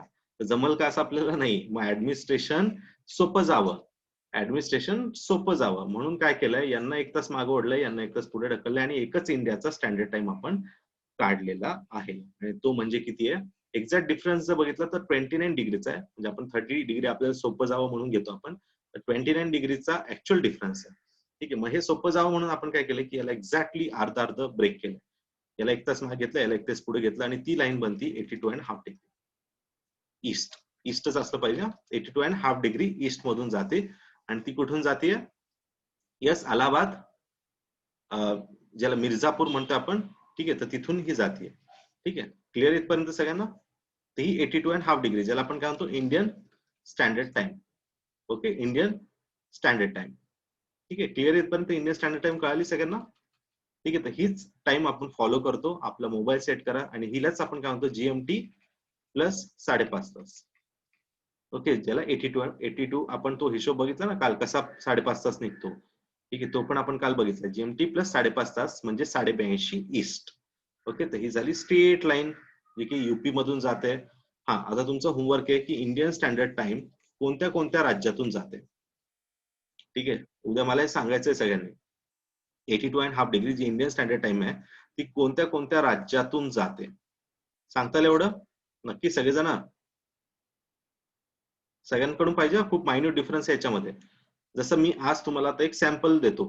ठीक आहे, आता बघा, भारत हा 23.5 सगळ्यांना माहिती आहे ना? 23.5. येस, ओके, ठीक आहे. तर बघा, ही 23.5 लाईन आहे, ज्याला आपण आपण कोणत्या गोलार्धात जाते? उत्तर आहे, म्हणजे 23.5 उत्तर. हा कोणता वृत्त आहे? कर्कवृत्त, म्हणजे ज्याला आपण इंग्लिश मध्ये काय म्हणतो? Tropic of cancer. Okay, tropic of cancer. ही जी लाईन जाते, तर याच्यावरती खूप वेळेस एमपीएससीने प्रश्न विचारलेला आहे की ही लाईन कोणत्या कोणत्या राज्यातून जाते. ठीक आहे, तर एकदम सिंपल मी तुम्हाला काही कोड सांगतो. गुरा मध्य, ओके, गुरा मध्य, छत्तीस झारी, ओके, त्यानंतर सॉरी 1 मिनिट, हा हा, बंग, मिझो, त्रिपुरारी. ठीक आहे, त्रिपुरारी. ठीक आहे, तर गुरामध्ये 36 झारी, बंग, मिझो, त्रिपुरारी, असं एक काहीतरी लक्षात ठेवू शकता तुम्ही, म्हणजे जे तुम्हाला सोपं जाईल. ठीक आहे, तर बघा, एकदम सिंपल आहे. आता मॅप समोर असल्यामुळे तुम्हाला ते असं सोपं वाटेल, बट मे बी एक्झाम मध्ये नाही लक्षात आलं तर लक्षात ठेवा. गुरामध्ये 36 झारी, बंग, मिझो, त्रिपुरारी. ठीक आहे, असं काही लक्षात ठेवा. म्हणजेच याचा अर्थ काय? येस, तर बघा, गुजरात राजस्थानला पण टच करते. राजस्थान, मध्य प्रदेश, छत्तीसगड, झारखंड, वेस्ट बेंगॉल, त्रिपुरा अँड मिझोरम. ठीक आहे, लास्ट कोणता आहे? मिझोरम. आणि नंतर एंटर करते म्यानमार मध्ये. ओके, म्यानमार मध्ये. आलं लक्षात? तर हे आहे टॉपिक ऑफ कॅन्सर. क्लिअर इथपर्यंत सगळ्यांना समजतंय? गुरामध्ये 36 झारी, बंग, मिझो, त्रिपुरारी. ओके, क्लिअर इथपर्यंत? येस, ठीक आहे. तर हे अशाच पद्धतीने उद्या मला काय सांगणार तुम्ही? इंडियन स्टँडर्ड टाइम 82.5 उत्तर ही कोणत्या कोणत्या राज्यातून जाते. ओके, ठीक आहे. ओके, ठीक आहे. तर चला, आता मला वाटतं सगळ्यांना व्यवस्थित समजला हा मॅप. आणि आता जे काही आपण बघितले होते की सराउंडिंग कंट्रीज पण बघितल्यात. फक्त श्रीलंका चुकूनही ऍड नका करू. श्रीलंकाला आपली भारताची बॉर्डर लागत नाही, कारण हा इथं बघा पाक स्टेटने वेगळी झालेला आहे. आता स्टेट म्हणजे काय? स्टेट म्हणजे काय असतं? सामुद्रधुनी, ज्याला आपण मराठीत काय म्हणतो? समुद्रधुनी. ठीक आहे, समुद्रधुनी म्हणजे काय? की 2 मोठ्या पाण्याच्या भागांना जोडणारी पाण्याची छोटी लंबरेषा. ठीक आहे, म्हणजे याला आपण इंग्लिशमध्ये काय म्हणतो की a narrow part of water body which connecting two large parts of the water bodies. Okay, so बघा इथे narrow part of water body, बघा ही नॅरो पार्ट आहे which connects two parts of the large water bodies. Okay, याच्या नॉर्थला कोण आहे, इथे बे ऑफ बेंगॉल आहे आणि इथे खाली काय इंडियन ओशन आहे. तर याला जोडणारा नॅरो पार्ट म्हणजे कोणता आहे, पाल्क स्टेट. लक्षात, यालाच आपण काय म्हणतो स्टेट्स. तर हे जगामध्ये असे खूप सारे स्टेट्स आहेत. तर आपण हा मागचा मॅप बघितला इथे, जे की मी तुम्हाला सांगितलं होतं बघा इथे. आता एशियामध्ये बघा ही इंडोनेशिया आणि इथे मलेशिया आहे बघा. आपण बघितलं ना, हा मलेशिया बघा, हा पिंक कलरचा. ठीक आहे, आता थोडा प्रयत्न करा, आय नो की थोडा अवघड जात असेल तुम्हाला बघायला, पण आपण जेव्हा इंडिया वर्ल्डचा काही येईल तेव्हा आपण व्यवस्थित बघू. ठीक आहे, तर बघा इथे इंडोनेशियाचा हे सुमात्रा आयलंड आहे आणि इथून छोटासा नॅरो पार्ट आहे बघा, त्याला काय म्हणतो आपण, मलाया स्टेट. ओके, किंवा याला आपण म्हणतो Malacca state. Sorry Malacca state, Malaya peninsula आहे तो. ठीक आहे, तर मलाक्का स्टेट आहे हा. कोणता स्टेट आहे, मलाक्का.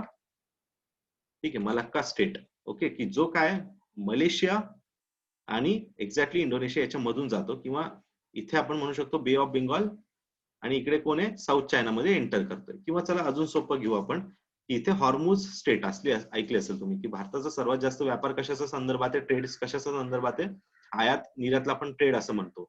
तर तो कशा संदर्भात आहे, क्रूड ऑइल. हे तर तुम्हाला माहिती असेल की आपण सर्वात जास्त काय इम्पोर्ट करतो, क्रूड ऑइल. ठीक आहे, आणि ते कुठून करतो, तर हेच कंट्री आहेत सगळे, इराण असेल किंवा इराक असेल, कुवेत असेल, कतार असेल, इथूनच आपण सगळं इम्पोर्ट करतोय.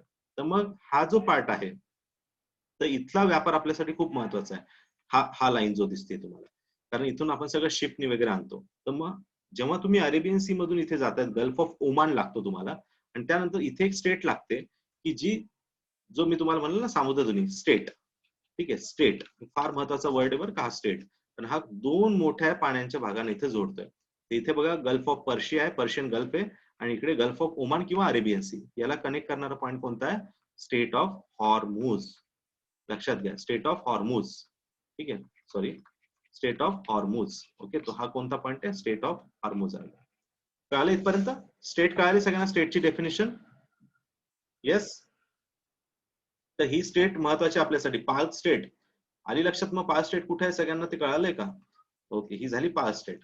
ओके, त्यानंतर गल्फ कळालं सगळ्यांना.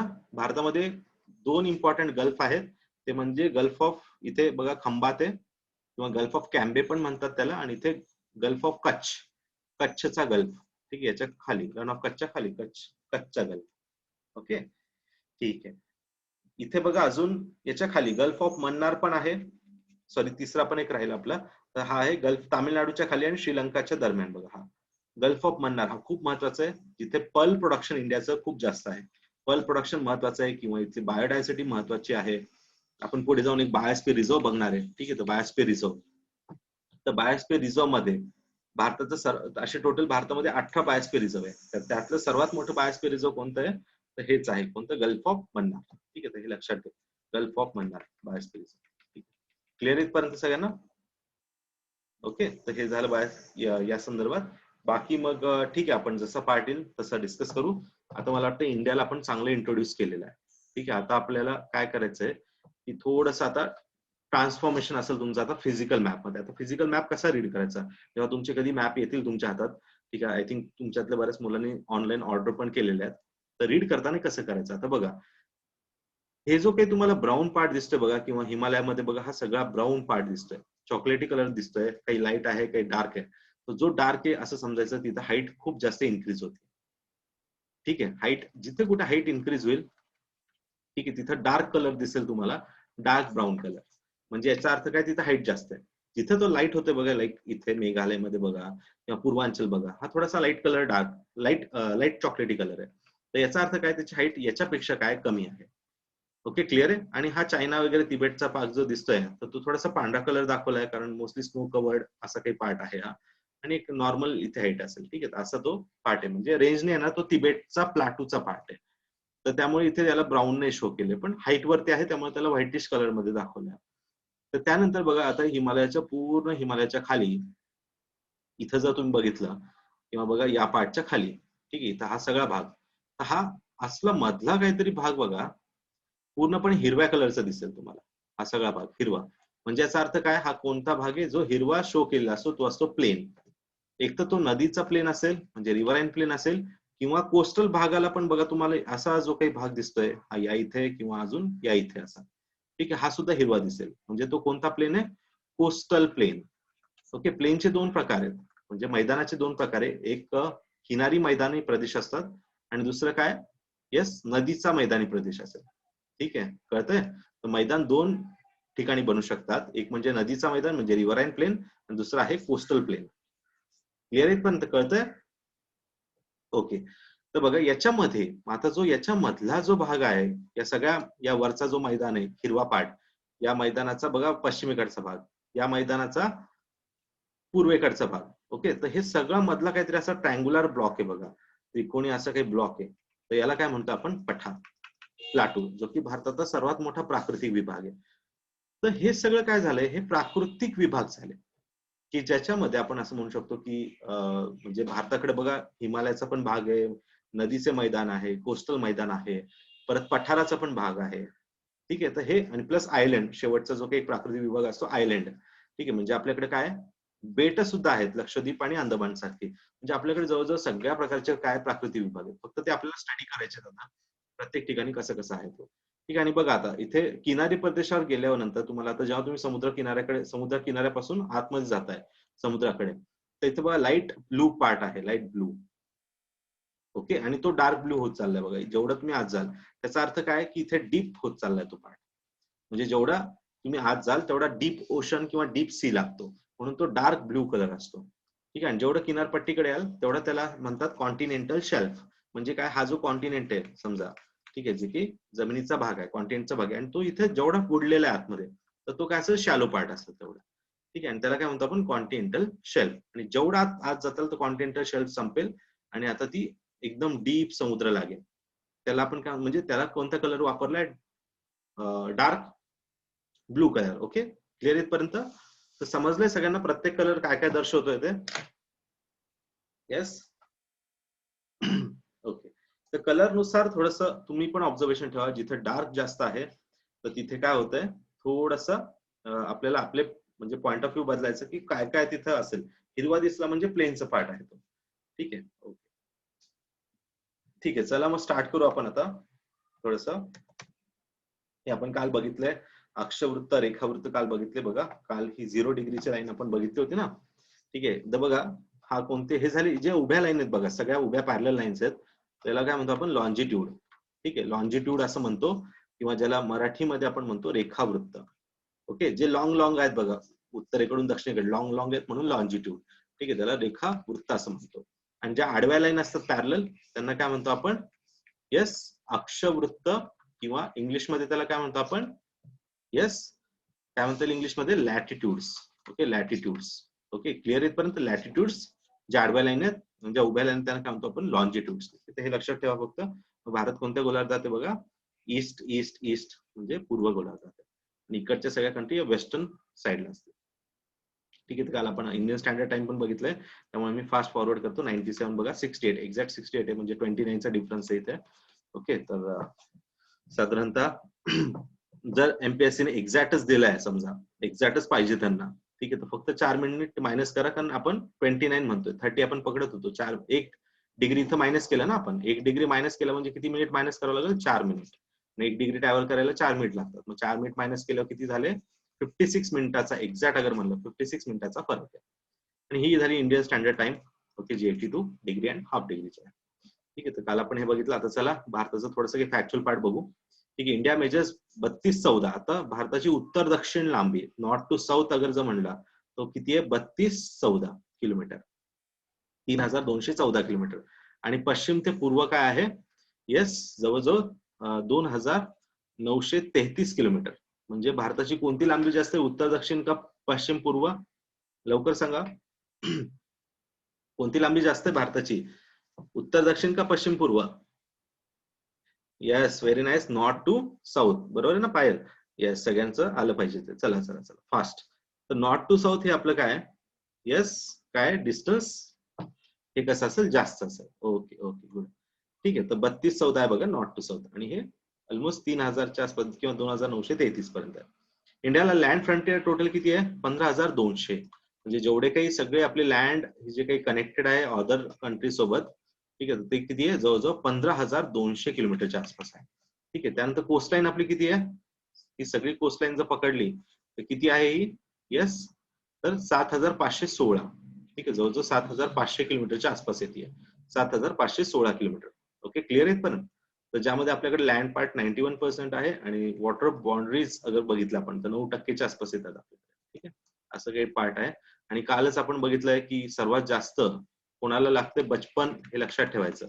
बचपन. ओके, बचपन म्हणजे काय, बांगलादेश, चायना, पाकिस्तान आणि नेपाळ. ओके, म्हणजे सर्वात जास्त बाउंड्री आपली कोणाला लागते, बांगलादेशला, जवळजवळ 4,000च्या आसपास आहे. त्यानंतर सेकंड कोण आहे, चायना. ओके, सेकंड कोण आहे, चायना. थर्ड कोण आहे, पाकिस्तान, 3,000च्या आसपास आहे, 3,300. म्हणजे थोडासाच फरक आहे चायना आणि पाकिस्तानमध्ये.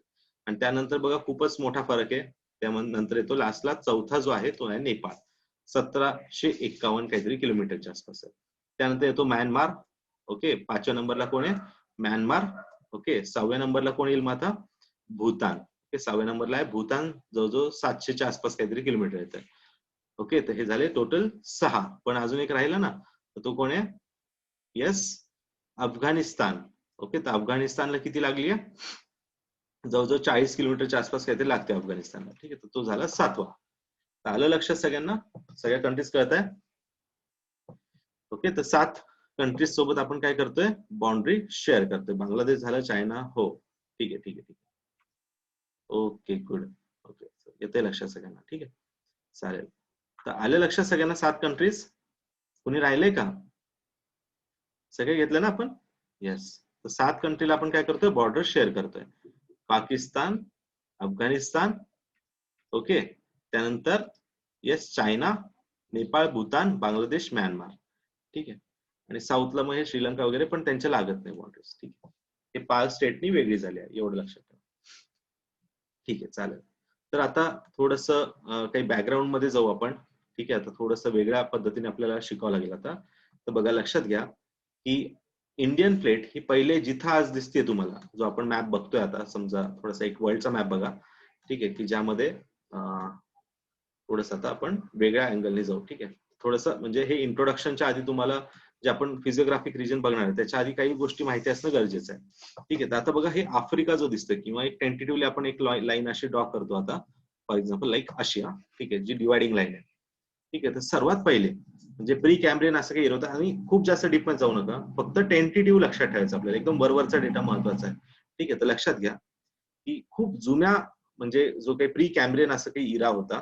ठीक आहे, तर त्यावेळेस एक पॅन्जिया नावाचा एक पूर्ण असं काही भूखंड होता. ठीक आहे, पॅन्जिया नावाचा भूखंड. तर तो भूखंड, ठीक आहे, लक्षात, एक मिनिट थांबा. हा, इथे तुम्हाला आता व्यवस्थित दिसेल. ठीक आहे, तर पॅन्जिया नावाचा एक भूखंड होता, पॅन्जिया, ज्याला आपण म्हणतो होल लँड पार्ट.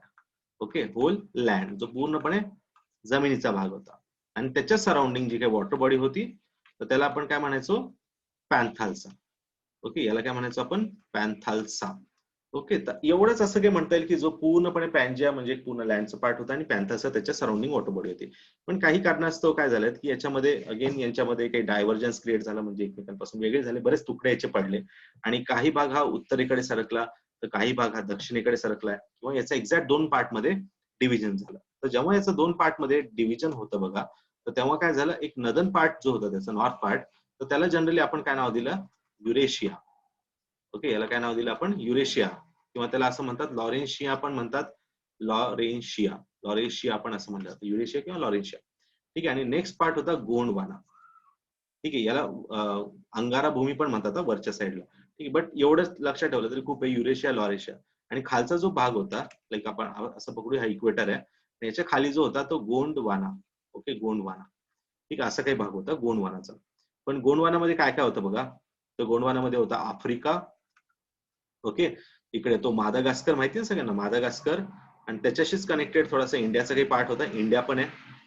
ठीक आहे, त्यानंतर इथे साधारणतः असं काही ऑस्ट्रेलिया होता, इथे खाली अंटार्क्टिका होता, आणि यालाच अजून कनेक्टेड कोणता होता असा पार्ट, की साऊथ अमेरिकेचा पार्ट होता. वरच्या साईडला जर म्हणलं तर नॉर्थ अमेरिका याचा पार्ट होता. त्यानंतर पूर्ण युरोप आणि एशियाचा जो काही आजचा सेंट्रल एशिया किंवा सगळ्या एशियाचा जो भाग आहे तो ऑलमोस्ट इथे होता नॉर्थला. ठीक आहे, फक्त इंडिया वगैरे नाही येणार त्यामध्ये. तर मग ओव्हर द टाइम काय झालं की जसा प्री कॅम्ब्रियन इरा संपला, गोंडवाना पिरियड स्टार्ट झाला, मग त्यानंतर कार्बोनिफेरस इरा आले, असे बरेच काही इराज येतात. ते काही आपल्या एमपीएससीला गरजेचे नाही. फक्त एकच गोष्ट लक्षात घ्यायची की भारत पहिले दक्षिण गोलार्धात होता. लक्षात घ्या, भारत पहिले कोणत्या गोलार्धात होता? दक्षिण गोलार्धात. हे बघा इथे दिसतंय तुम्हाला, पूर्ण आफ्रिकेच्या मादगास्कर साईडला होता. ठीक आहे, आता हा मॅप बघा तुम्ही. तर भारत कुठे होता? पहिले या इथे होता बघा, दक्षिण गोलार्धात पूर्णपणे. ठीक आहे, मग नंतर काय झालं, ओव्हर द टाइम या आफ्रिका म्हणजे हे पूर्ण कनेक्टेड पॉईंट होता. म्हणजे हा मादगास्कर पण आफ्रिकाला कनेक्टेड होता आणि इंडिया सुद्धा. मग नंतर काय झालं की काही वेळ काळानंतर आफ्रिकापासून मादगास्कर वेगळा होतो आणि इथे साधारणतः असा इंडियाचा पार्ट होता आणि इंडियाचा पार्ट सुद्धा या मादगास्कर पासून वेगळा होतो. आणि हळूहळू आता मग इंडिया थोड्या वेळ इथे रियुनियन नावाचं एक आयलंड आहे. ठीक आहे, म्हणजे बेट आहे, रियुनियन नावाचं बेट आहे. ठीक आहे, या बेटावरती काही हॉटस्पॉट ऍक्टिव्हिटी आहे, ते आपण बघू नंतर पुढे. पण लक्षात ठेवा, या आयलंड वरती काही वेळ इंडियन प्लेट लाईक दिस अशी काही फ्लोट होत होती. ठीक आहे, म्हणजे की हा काही आयलंडचा पार्ट आहे किंवा जिथे सारखं ज्वालामुखी बाहेर पडतोय असा तो हॉटस्पॉट ऍक्टिव्हिटी होती. आणि याच्यावरती इंडियन प्लेट बराच काळ आपण असं म्हणू शकतो की बराच काळ इथे स्टेबल झाली होती इंडियन प्लेट. आणि त्याच्यामुळे काय झालंय की एक साधारणतः दख्खनचा पठार वगैरे इथे काही क्रिएट झालाय, पण ते आपण थोडंसं पुढे बघू. पण सध्या लक्षात ठेवा, इंडियन प्लेट ही दक्षिण गोलार्धात बराच वेळ होती. त्यानंतर जसं काही टाइम जातो तर इंडियन प्लेटची मुवमेंट ही सर्वात फास्ट होती त्यावेळेस. ओके, लक्षात घ्या. आणि तर ती सरकत कुठे होती इंडियन प्लेट? तर नॉर्थ ईस्ट कडे. ठीक आहे, कोणत्या डिरेक्शनला? नॉर्थ ईस्टला. म्हणजेच कोणाकडे? युरेशियन प्लेटकडे. इंडियाची मुवमेंट कोणाकडे चालू होती? युरेशियन प्लेटकडे. लक्षात घ्या हे. ठीक आहे, आणि जसा इंडियन प्लेट बघा, आता इथे आपण बघायचं.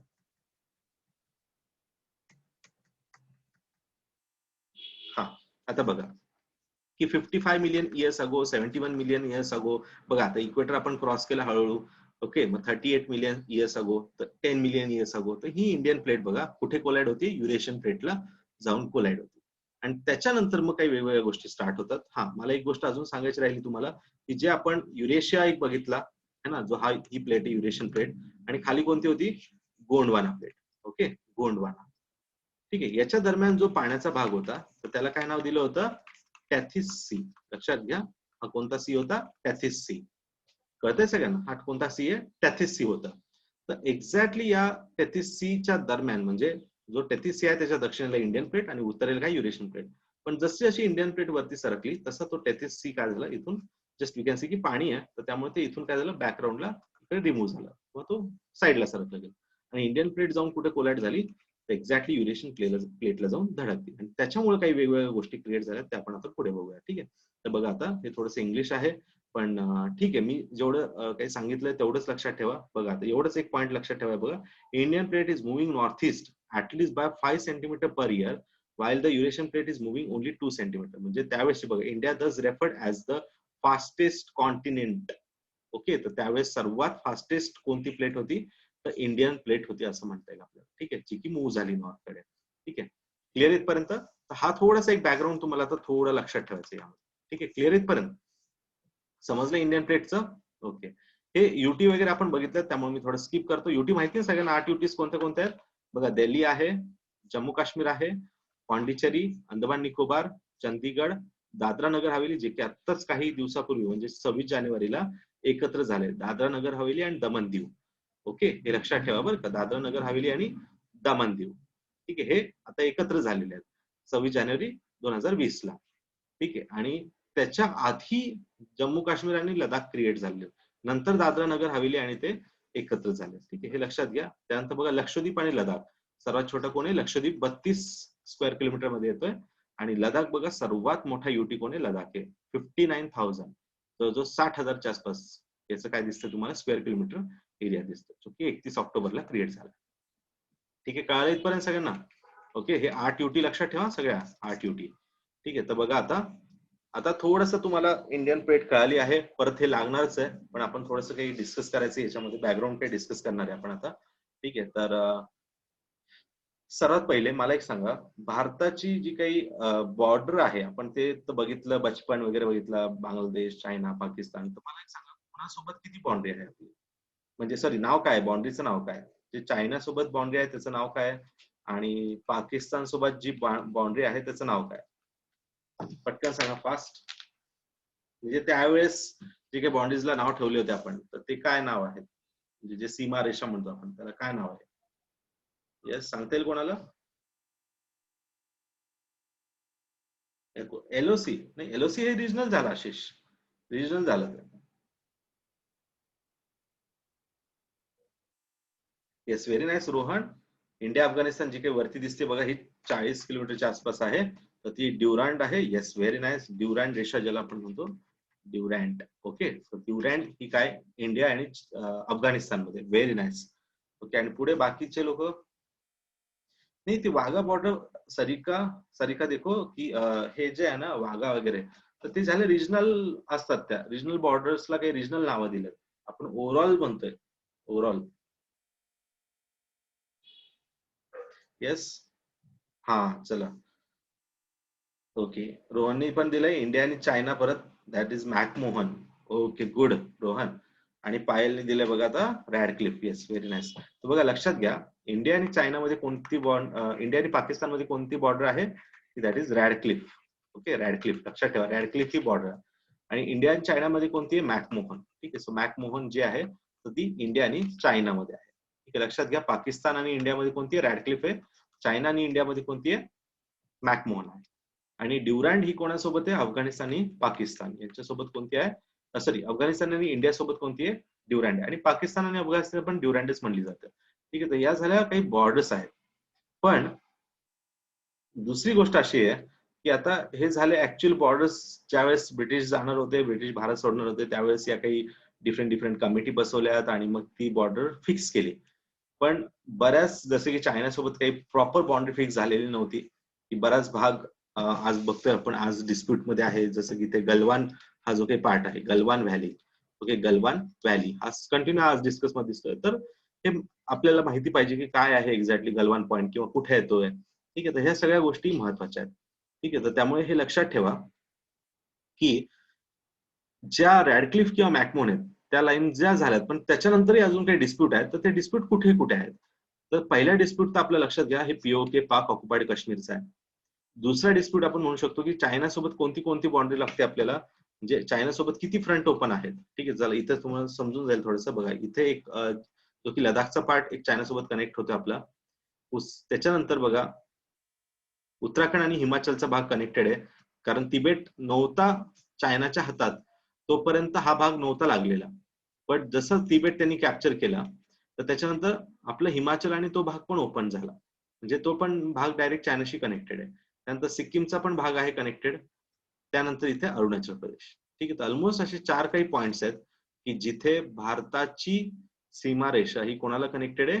चायना. ठीक आहे, लक्षात घ्या, लडाखचं काही पार्ट असेल, नंतर हिमाचल, ओके, आणि उत्तराखंड, सिक्कीम आणि अरुणाचल प्रदेश.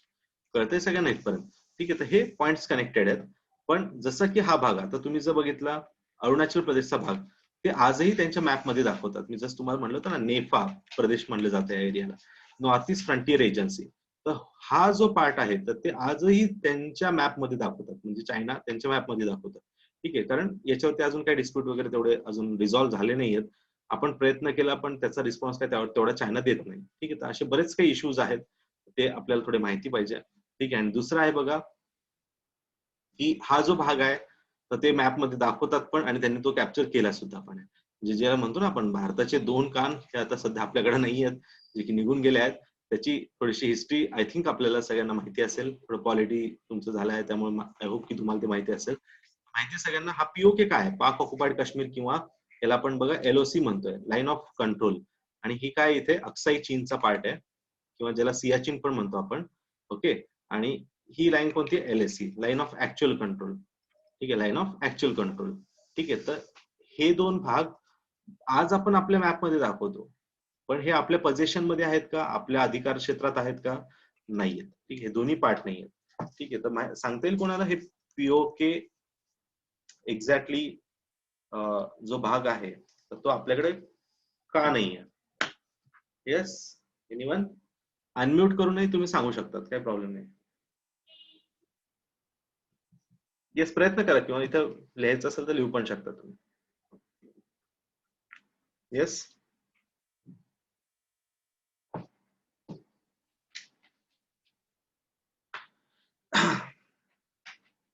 येस, प्रयत्न करा, प्रयत्न करा.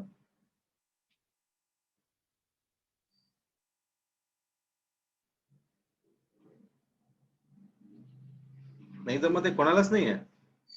नाही येते.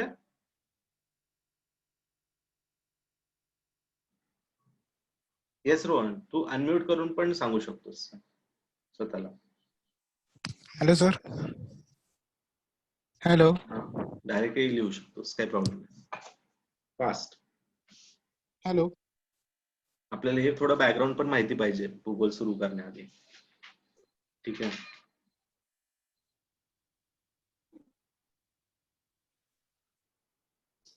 ओके, अनम्यूट करू का? बरं ठीक आहे, रोहन करतो. ओके ओके ओके, ठीक आहे ठीक आहे ठीक आहे. हॅलो. हा, बोलू शकतो रोहन, तू आवाज येईल तुझा. हॅलो, येतो सर आवाज? येस प्लीज, बोल ना. हा सर, पहिले ते जो जम्मू काश्मीरचा भाग होता तो तर पहिले तो राजाचा होता ना. तर जेव्हा हा हा हा, बोल आता.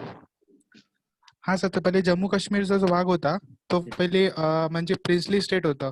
तर तो प्रिन्सली स्टेट इंडियामध्ये म्हणजे यायला तयार नव्हता. हा, त्यानंतर मग पाकिस्तानने याच्यावर आक्रमण करून जम्मू काश्मीर पूर्ण इंडियामध्ये पाकिस्तानमध्ये जॉईन करायचं हे केलं. पण नंतर इंडियानी आर्मी पाठवून जम्मू काश्मीर एक्वायर करायला लागले. आणि तेव्हा इंडिया पाकिस्तान मध्ये वॉर चालू होतं. आणि तेव्हा मग जो माउंट बॅटन होता त्याने माउंट बॅटननी बोललं की तो तुम्ही म्हणजे युनायटेड नेशन मध्ये जावा, हा मुद्दा उचला. तर युनायटेड नेशन मध्ये जेव्हा मुद्दा गेला तेव्हा युनायटेड नेशनने सांगितलं की तुमची आर्मी जिथे असेल ना तिथेच थांबवा. म्हणजे तर त्यामुळे इंडियानी म्हणजे इंडियाची आर्मी जिथे होती ना तेव्हा त्यात आणि पाकिस्तानची आर्मी जिथे होती तेव्हा तिथे लाईन ऑफ कंट्रोल तयार झाली आहे. Exactly exactly. Very nice very nice very nice. चला, गुड गुड गुड. ठीक आहे, चालेल. ओके, चला, रोहनने छान सांगितलंय तसं, एकदम बेस्ट रोहन. ठीक आहे, तर बघा, तर काय आहे की ऍक्च्युली सगळ्यांना माहिती असेल तेव्हा मुद्दा काय चालू होता की जसं भारतातनं ब्रिटिश निघून जाणार होते. ठीक आहे, भारतातनं जसे ब्रिटिश निघून जाणार, तर त्यावेळेस काय झालं होतं की थांबा एक मिनिट. हा, एक भारताचा मॅप पाहिजे आपल्याला. एक मिनिट. हा, तर बघा आता की भारतातनं जेव्हा ब्रिटिश निघून जाणार होते तर तेव्हा काय झालं होतं की जनरली जो ऑलमोस्ट म्हणजे फाळणी होणार, ज्याला आपण म्हणतोय की फाळणी, पण काही फाळणी या पद्धतीने झाली होती. पाकिस्तान आहे आणि इंडिया क्रिएट झालाय. जिन्ना पण जर म्हणलं, ठीक आहे, तर जिन्ना सुद्धा म्हणजे जे जिन्नाची जी काही मागणी होती तर ती ऑलमोस्ट कम्प्लीट झाली होती. ठीक आहे, तर या सगळ्या गोष्टी झाल्या. आणि माउंट बॅटन जे काही आपण शेवटचे गव्हर्नर जनरल म्हणतो किंवा व्हाईसरॉय म्हणतो, तर ते जे काही शेवटचे होते तर एक्झॅक्टली त्यांना पण ही रिक्वेस्ट केली होती की भारत ऑलमोस्ट मोर दॅन 300 काही प्रोव्हिन्सेस मध्ये आहे, प्रिन्सली स्टेट्स मध्ये आहे. तर ते प्रोव्हिन्सेस जर तुम्ही असे सोडून गेले तर भारत एवढ्या तुकड्यांमध्ये वाटला जाईल. त्यापेक्षा बेटर आहे की तुम्ही जायच्या आधी एक इन्स्ट्रुमेंट ऑफ ऍक्सेशन, ज्याला आपण काय म्हणतो विलिनीकरण करार, ठीक आहे, इन्स्ट्रुमेंट ऑफ ऍक्सेशन किंवा विलिनीकरण करार होता, की ज्याच्यामध्ये जे काही प्रिन्सली स्टेट्स आहेत तर ते ठरवतील की त्यांना कोणतं ऑप्शन निवडायचं आहे. फर्स्ट ऑप्शन असं होतं की तुम्ही इंडियात जाऊ शकतात. ठीक आहे, सेकंड ऑप्शन असं होतं तुम्ही पाकिस्तानमध्ये जाऊ शकतात. थर्ड ऑप्शन असं होतं की तुम्ही स्वतंत्र राहू शकता. ठीक आहे, असे 3 ऑप्शन त्यांना प्रोव्हाइड केले होते. तर याचं जे काही विलिनीकरणाचं जे काही काम आहे किंवा जी काही समिती होती विलिनीकरणाची समिती, तर ती सर्वात महत्वाचं होतं ते सरदार पटेल है ना, की सरदार पटेलांनी खूप बेस्ट काम केलं की मॅक्झिमम जे काही स्टेट्स आहेत, प्रिन्सिपल स्टेट्स आहेत, ते इंडियामध्ये मर्ज करून घेतले. ठीक आहे, आणि इंडियाला जे काही तुकड्या तुकड्यांमध्ये नाही केलं, एक संध ठेवण्याचा खूप मोठा वाटा जो आहे तो सरदार पटेलांना जातो. ठीक आहे, आणि त्यांना म्हणून तर आपण स्टॅच्यू ऑफ युनिटी जे काही कन्स्ट्रक्ट केलं आहे तर युनाइट केलं त्यांनी इंडियाला. ठीक आहे, कारण इंडिया जेव्हा ब्रिटिश जाणार तेव्हा खूप तुटलेला होता. तर ते म्हणजे युनिटी मेंटेन करण्याचं काम सरदार पटेलांनी केल्यामुळे आपण आज फक्त स्टॅच्यू ऑफ युनिटी जो त्यांचा आपण बनवलेला आहे, हे खूप मोठा एक इम्पॉर्टंट रोल त्यांनी प्ले केलेला आहे.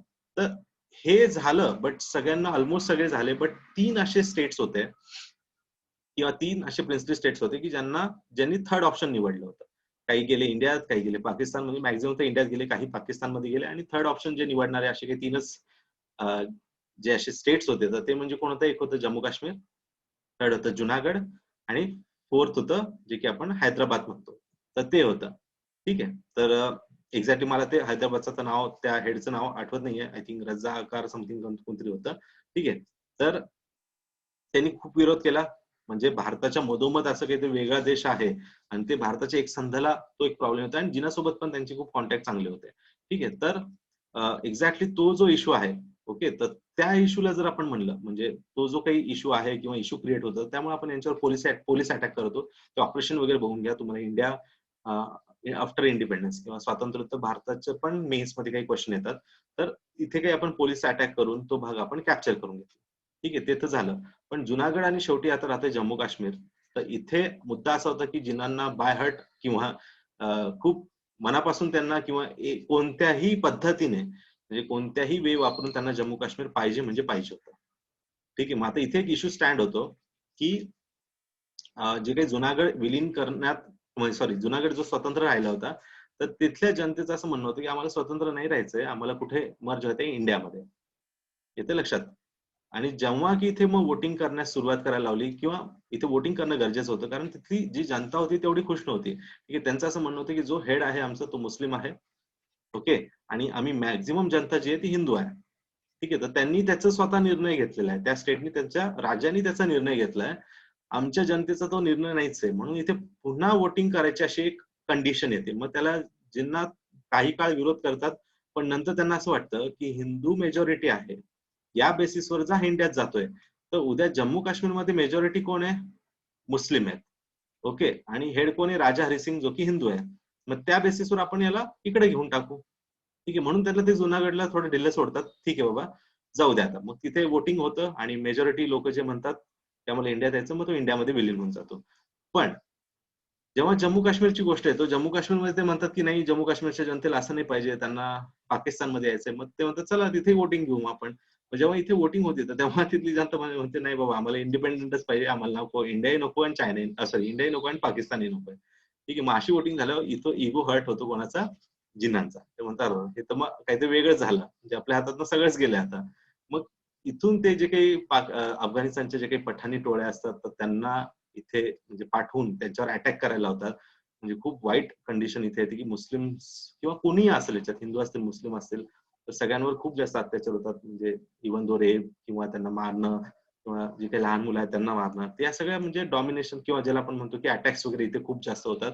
मग खूप मोठी आर्मी त्यांची श्रीनगर पर्यंत येऊन पोहोचते. मग राजा हरिसिंग येतात नेहरूंकडे. ओके. आणि मग नेहरूंना ते म्हणतात आम्हाला मदत करा. पण नेहरू म्हणतात हे तुम्ही आता स्वतः इन्स्ट्रुमेंट ऑफ ॲक्सेशन वरती विलीनीकरणावर साईन अशी केली की तुम्हाला वेगळं राहायचं, तो तुमचा इंटरनल मुद्दा आहे.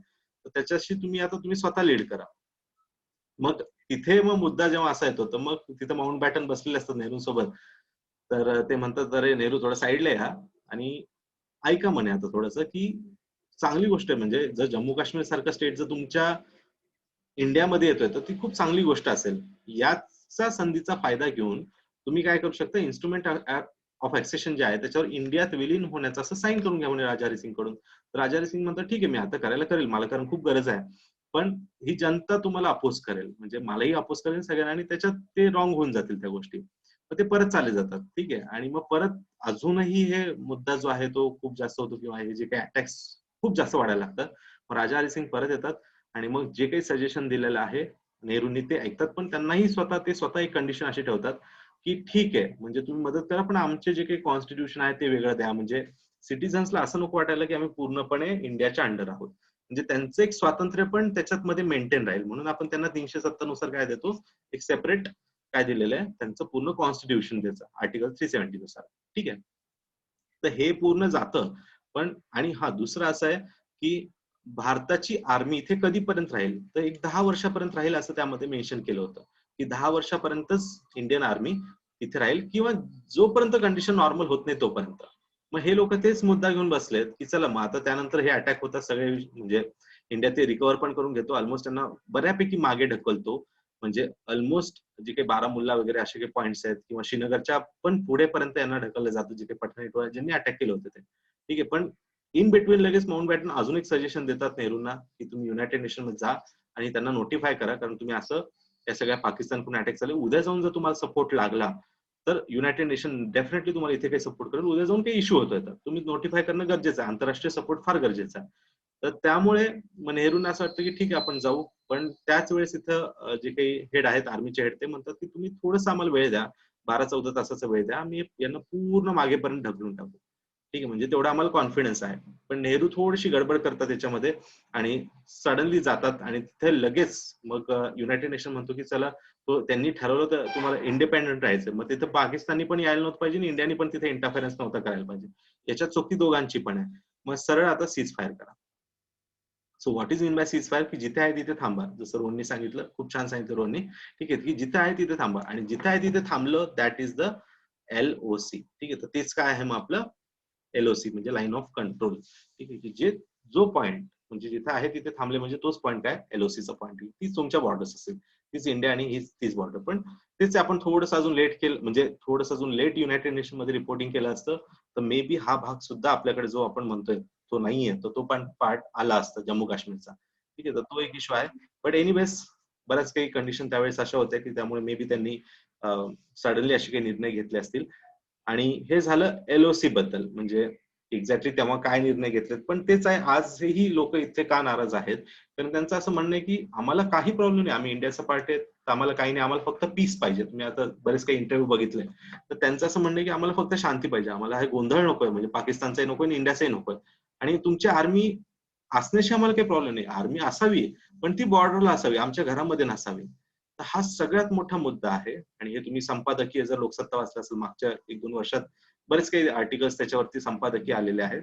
तर त्याच्यामध्ये पण त्यांनी तेच मेन्शन केले की त्यांचा मुद्दा काय आहे. ठीक आहे, तर त्यांचं एवढंच म्हणणं आहे की आर्मी जे आमच्या डिफरंट अफ्स्पा ऍक्ट आहेत, तर हे जे काही arm forces special power act आहे, तर त्याच्यामुळे आम्हाला खूप सारे प्रॉब्लेम्स येतात.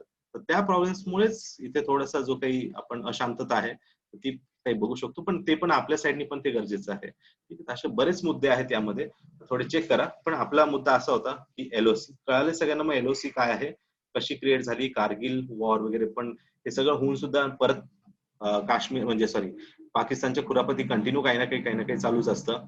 ठीक आहे, तर या गोष्टी पण थोड्याशा चेकआउट करत राहा, कारण हे कंटिन्यू न्यूज मध्ये आहे. आणि सेम चायनाचं पण तसंच आहे. चायनाचं सांगता येईल कोणाला काही काय बॅकग्राऊंड आहे, हे कळालंय सगळ्यांना. पाकिस्तान म्हणजे LOC कळालंय सगळ्यांना, LOC कळतोय. Yes, good. ठीक आहे, पाकिस्तानचं काय मग, सॉरी चायनाचं काय इश्यू आहे. येस, चायना काय सांगा पटकन, कुणी पण सांगू शकतात, अनम्यूट करा आणि सांगा. Yes, anyone. चायना म्हणजे हा अक्षय चीनचा मुद्दा काय होता, बॅकग्राऊंड काय होता आणि कशामुळे असं झालं, हे सांगता येईल कोणाला. Yes, fast.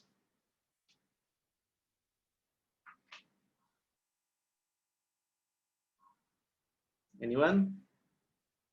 No, nobody. हा सांग ना रोहन, रोहन सांग. बिलकुल बिलकुल सांग, अनम्यूट कर आणि सांग. अरे जाणार हॅलो. हा जातोय आवाज, जातोय, सांग सांग. येतोय आवाज. हा सर, ऍक्च्युली चीनला म्हणजे अक्षय चीन आहे ना, पूर्ण म्हणजे बंजर इलाका आहे, म्हणजे तिकडे काहीच नाहीये. हम्म. परंतु चीनला अक्षय चीन आवडतो, कारण की जो चीन आपला अक्षय चीन वरून दिल्ली आहे ना, हा खूप जवळ पडतो. म्हणजे कधी जर इंडिया पाकिस्तान वॉर म्हणजे इंडिया चायना वॉर झाली तर हम्म. चायनीज आर्मी अक्षय चीन वरून म्हणजे दिल्लीवरती लगेच हे करता म्हणजे कब्जा करू शकते. म्हणून ओके चीन अक्षय चीन वरती आपला डावा ठोकतो की त्याला अक्षय चीन पाहिजेच. Okay okay okay, good. आणि हे का म्हणजे आणि म्हणून वॉर मध्ये घेतलं, का घेतलं, याचं बॅकग्राऊंड काय सांगता येईल का? म्हणजे 65 म्हणजे 64 मध्ये जी म्हणजे लढाई झाली होती ना, हम्म. तेव्हा म्हणजे काहीतरी घेतलं की अरुणाचल प्रदेशमध्ये पण त्यांनी अटॅक केलेला होता आणि अक्षय चीनवरती पण अटॅक केला होता. पण अरुणाचल प्रदेशमध्ये खूप थंडीचं वातावरण असतं, खूप थंडी असते. तर जी चायनीज आर्मी होती ना, ती तेवढी थंडी म्हणजे सहन करू शकत नव्हती. आणि हम्म. त्यांच्याकडे म्हणजे खायचे पण म्हणजे आर्टिलरी सपोर्ट पण होता आणि म्हणजे खायचं पण काही सामान नव्हतं. म्हणून ते अरुणाचल प्रदेशवरून हटले. आणि तिकडे इंडियन आर्मी तेव्हा खूप म्हणजे स्ट्रॉंग पोझिशनवरती होती, म्हणजे खूप कमी होती. परंतु इंडियन आर्मीची ट्रेनिंग खूप चांगली होती, म्हणून ते अरुणाचल प्रदेश त्यांनी ताब्यात घेतला. पण हम्म. चायनाने इकडे अक्षय चीन सोडला नाही तेव्हा. आणि तेव्हा नेहरू म्हणजे आपलं जवाहरलाल नेहरू आपलं सरदार वल्लभ पटेलचं एक खूप हे पण आहे की म्हणजे नेहरूंनी नेहरू बद्दल की जर नाही ते ऍक्च्युली ते लक्षात येत नाहीये, पण हेच एवढं सीन लक्षात येत आहे. ओके ओके ओके, ठीक आहे ठीक आहे, चल चांगला प्रयत्न केला Rohan. Yes, good good. But काही करेक्शन आहेत, मायनर काही करेक्शन्स आहेत, मी सांगतो ते. ठीक आहे, अजून कोणाला काही प्रयत्न करायचा आहे, सांगायचं कोणाला काही अजून? Yes, anyone? बाकी पण बोलत चला, हे आपला क्लास खूप इंटरॅक्टिव्ह चालणार आहे. तुमच्या साईडने पण मला इनपुट पाहिजे. ठीक आहे, तेव्हाच तुम्हाला चार गोष्टी समजतील आणि त्याच्यात तुम्हाला इंटरेस्ट जनरेट होईल. ठीक आहे, हे लक्षात घ्या. ठीक आहे कोणी अजून, कोणाला सांगता येईल अजून काही? रोहन सोडून अजून कोणी नाहीये का? ठीक आहे, एनिवेज चला, काही टेन्शन नाही. ठीक आहे, तर चल बघा आता. आय थिंक कोणाच तरी मेसेज आहे, एक मिनिट. हा, ओके, ठीक आहे आशिष, काही प्रॉब्लेम नाही. ठीक आहे ठीक आहे. सो आता बघा की काय होतं. सगळ्यात पहिले जर म्हणलं आपण 1947, ओके 1947, की जेव्हा जेव्हा काही भारत स्वतंत्र झाला, तर त्याच काही कालावधीत आपल्याला चायनाही स्वतंत्र झाल्यासारखं दिसतोय, बरोबर आहे. आणि या सगळ्या याच्यामध्ये सर्वात जर पाहिलं म्हणजे यांना सँक्शन करणार किंवा त्याला म्हणतो ना आपण जे परमिशन पण नाही म्हणता ना, की ज्यांना एक पाठिंबा देणारा, या एक पाठिंबा देणारा पहिला देश म्हणजे कोण होता चायनाला, जे काही स्वतंत्र झाल्यानंतर किंवा ऍज अ रिपब्लिक स्टेट त्यांचा डेव्हलप झाल्यानंतर त्यांना पाठिंबा देणारा पहिला देश म्हणजे कोण होता? इंडिया होता. म्हणजे खूप चांगला, जे म्हणतो आपण खूप चांगले रिलेशन पाहिलेत आपले, खूप चांगले रिलेशन होते चायनासोबत. ठीक आहे, आणि जेव्हा नेहरू जर बघितलं नेहरूंचा जो काही 10 वर्षाचा कालावधी आहे, जे एक साधारणतः 60-62 पर्यंत आपण जर पकडतोय, ठीक आहे, तसं 64 पर्यंत आहे. पण आपण एक पहिला काही कालावधी बघू, तर खूप चांगले रिलेशन होते आपले यांच्यासोबत. आणि दुसरं आहे की 1954 मध्ये इव्हन दो आपण एक 54-55 मध्ये एक करार करतो, पंचशील करार, ऐकलं असेल तुम्ही, पंचशील पॅक्ट ज्याला म्हणतो किंवा पंचशील करार. ठीक आहे, तो हा करार सुद्धा यांच्यासोबत होतो. म्हणजे त्याच्यामध्ये असे 5 काही तत्व दिलेले आहेत की जे पीस ठेवायला पाहिजे. म्हणजे आपण दोघं एकमेकांवर अटॅक करणार नाही, उलट दुसऱ्या कंट्रीने अटॅक केला तर आपण मदत करू एकमेकांना. ठीक आहे, जे काही आपलं आर्टिकल 51 तुम्ही बघितलं असेल कॉन्स्टिट्यूशनचं, आर्टिकल 51 एकदा वाचताल नक्की वाचा. ठीक आहे, तर त्यामध्ये जे काही म्हणजे आंतरराष्ट्रीय देशांसोबत जे संबंध आहे कशा पद्धतीचे असावे ते 51 मध्ये दिले. तर ऑलमोस्ट त्याचा रिफ्लेक्शन तुम्हाला पंचशील ऍक्ट मध्ये दिसतंय. ठीक आहे, तर हे जे काही करार वगैरे आहे, खूप चांगलं रिलेशन 55 मध्ये तो पॅक्ट होतोय, बिलकुल एक्सपेक्टेड नव्हतं ना, नेहरू नव्हतं ना कुणाला होतं. पण त्याच वेळेस काय होतं की म्यानमार कडून थोडीशी वॉर्निंग येतो. म्यानमारचे जे काही प्रीमियर होते, ठीक आहे, म्हणजे जे अध्यक्ष होते, तर त्यांच्याकडनं नेहरूंना थोडंसं काही डायरेक्शन दिलं जातं, नेहरू थोडंसं तुम्ही लक्ष द्या. पण आमच्यावरती पण बरंच एन्क्रोचमेंट चालू आहे त्यांचं. एन्क्रोचमेंट म्हणजे बरेच एरिया त्यांनी कॅप्चर करतायत. आणि तिबेट वरती जर तुम्हाला स्लाइटली काही माहिती असेल, काही इश्यू चालू आहेत त्यांचे.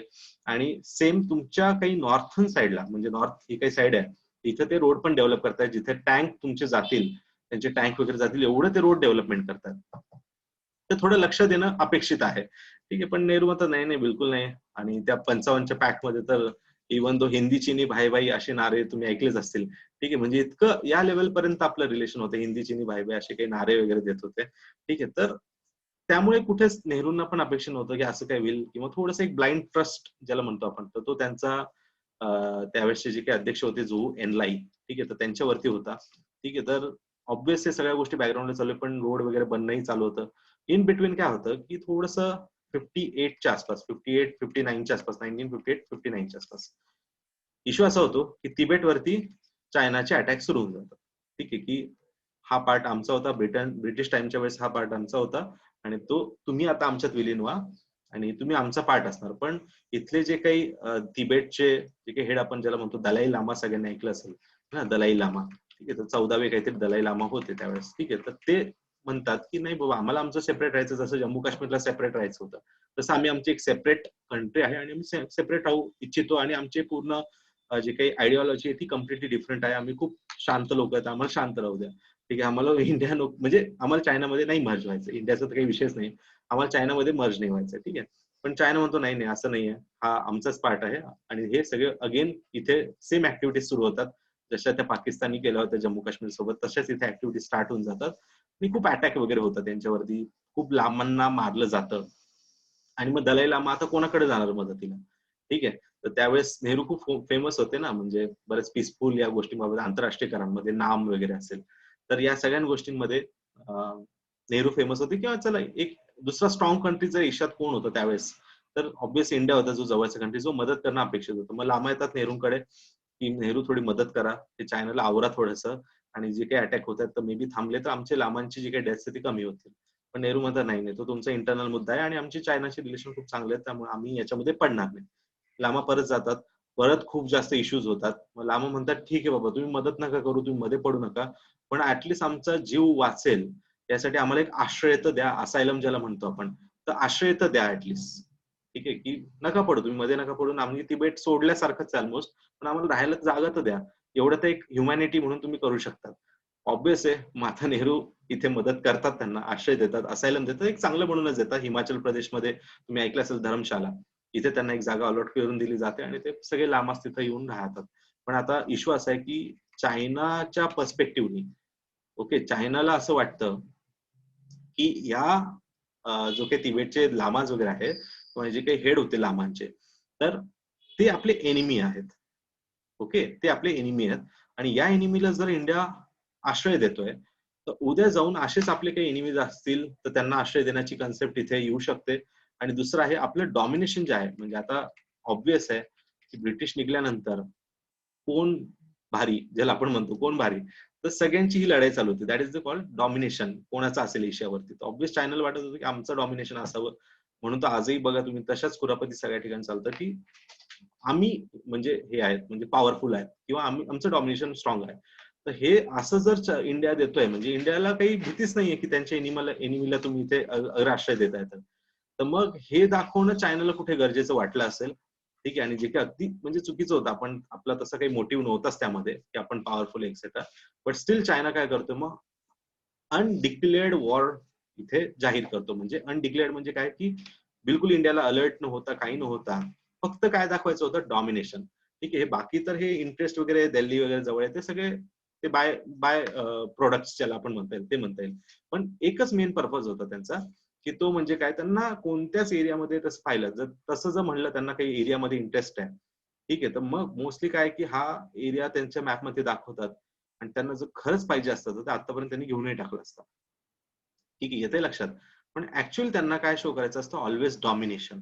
ठीक आहे, की काहीतरी इथे कुरापत करायची आणि त्याच्यानुसार काय की डॉमिनंट कोण आहे, ठीक आहे, किंवा कुठेतरी त्यांच्या स्वतःच्या सिटीजनचं जे काही जे म्हणतो आपण थिंकिंग आहे, ती काहीतरी कुठेतरी डायव्हर्ट करायची असते. ठीक आहे, म्हणजे कारण तेव्हा नॅशनॅलिटीचा इश्यू येतो, तेव्हा तुम्ही दुसऱ्या कंट्री सोबत काहीतरी इश्यू असतात तेव्हा, तर असे काहीतरी इश्यू तेव्हा काढले जातात. आणि सेम तसं केलं गेलं की इंडियाला काहीतरी आपल्याला थ्रेट दाखवणं गरजेचं होतं की जेणेकरून पुढे जाऊन तो असं काही करणार नाही.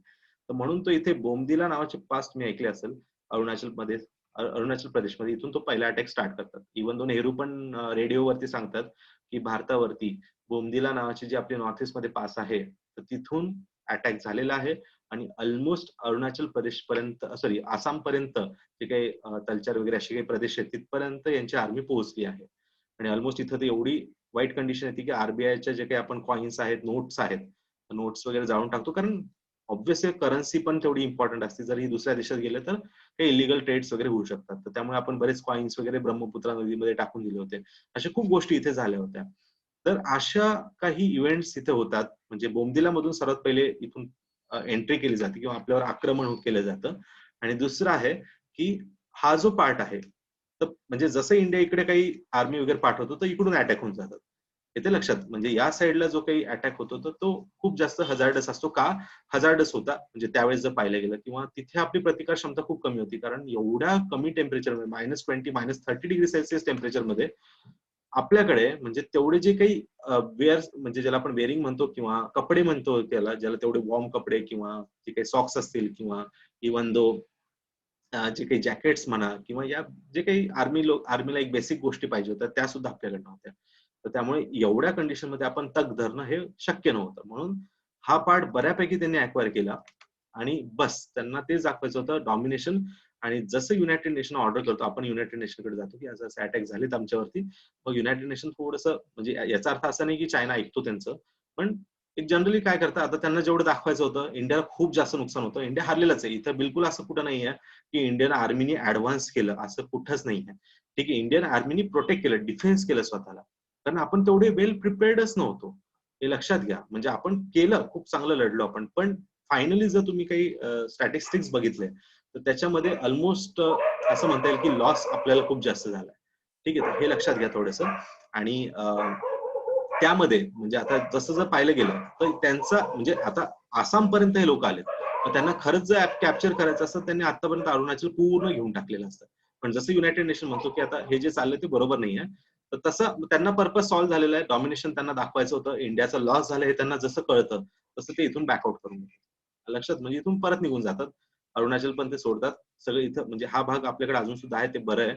ऑलमोस्ट 90,000 स्क्वेअर किलोमीटरचा भाग आहे, जो की बघा claim by China and administered by India. म्हणजे काय की हा चायना त्यांच्या मॅप मध्ये दाखवतो, बट तो अजून आपल्याकडे आहे हे लक्षात. हे आपलं हे ज्याला म्हणता येईल की बाबा तेवढं तरी ऍटलीस्ट बरं आहे, नाही तर आतापर्यंत तो भाग त्यांनी घेतला असता, असं त्यावेळेसचा सीन होत आहे. आणि दुसरं आहे बघा इथे हा जो पार्ट आहे तर इन बिटवीन मग ऑब्विस आहे आपल्याला थ्रेट होतोय, तर पाकिस्तानला खूप छान वाटलं असेल ना त्यावेळेस.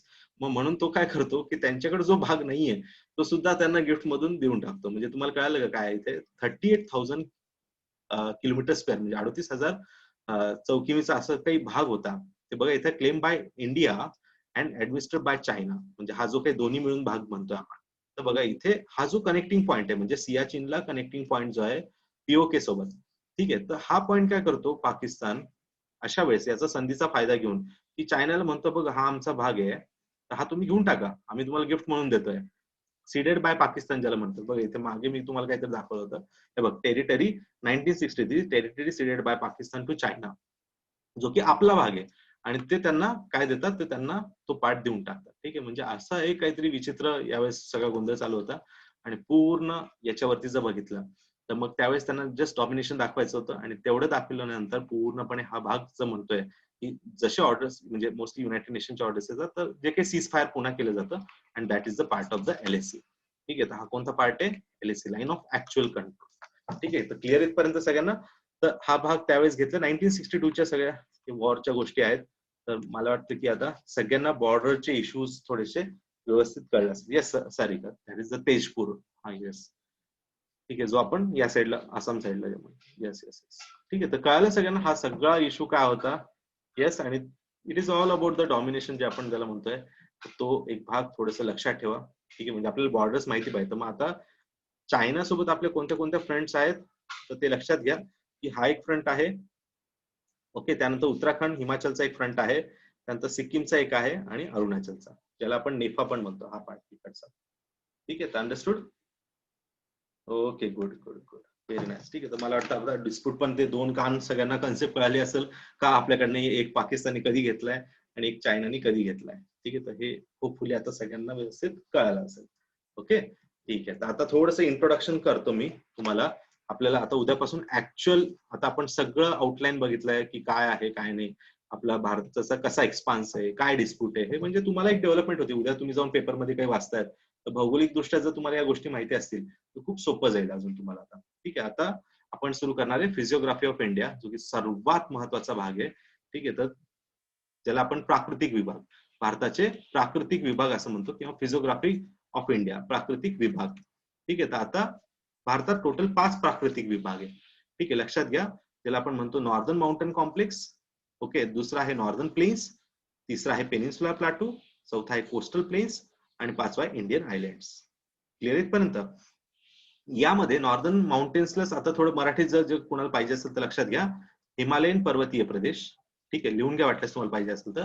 हिमालयन पर्वतीय प्रदेश. ओके. दुसरा आहे नॉर्दर्न प्लेन्स म्हणजे येस उत्तरेकडील मैदानी प्रदेश. ओके. उत्तरेकडील मैदानी प्रदेश. तिसरा आहे ज्याला आपण काय म्हणतो द्वीपकल्पीय पठार.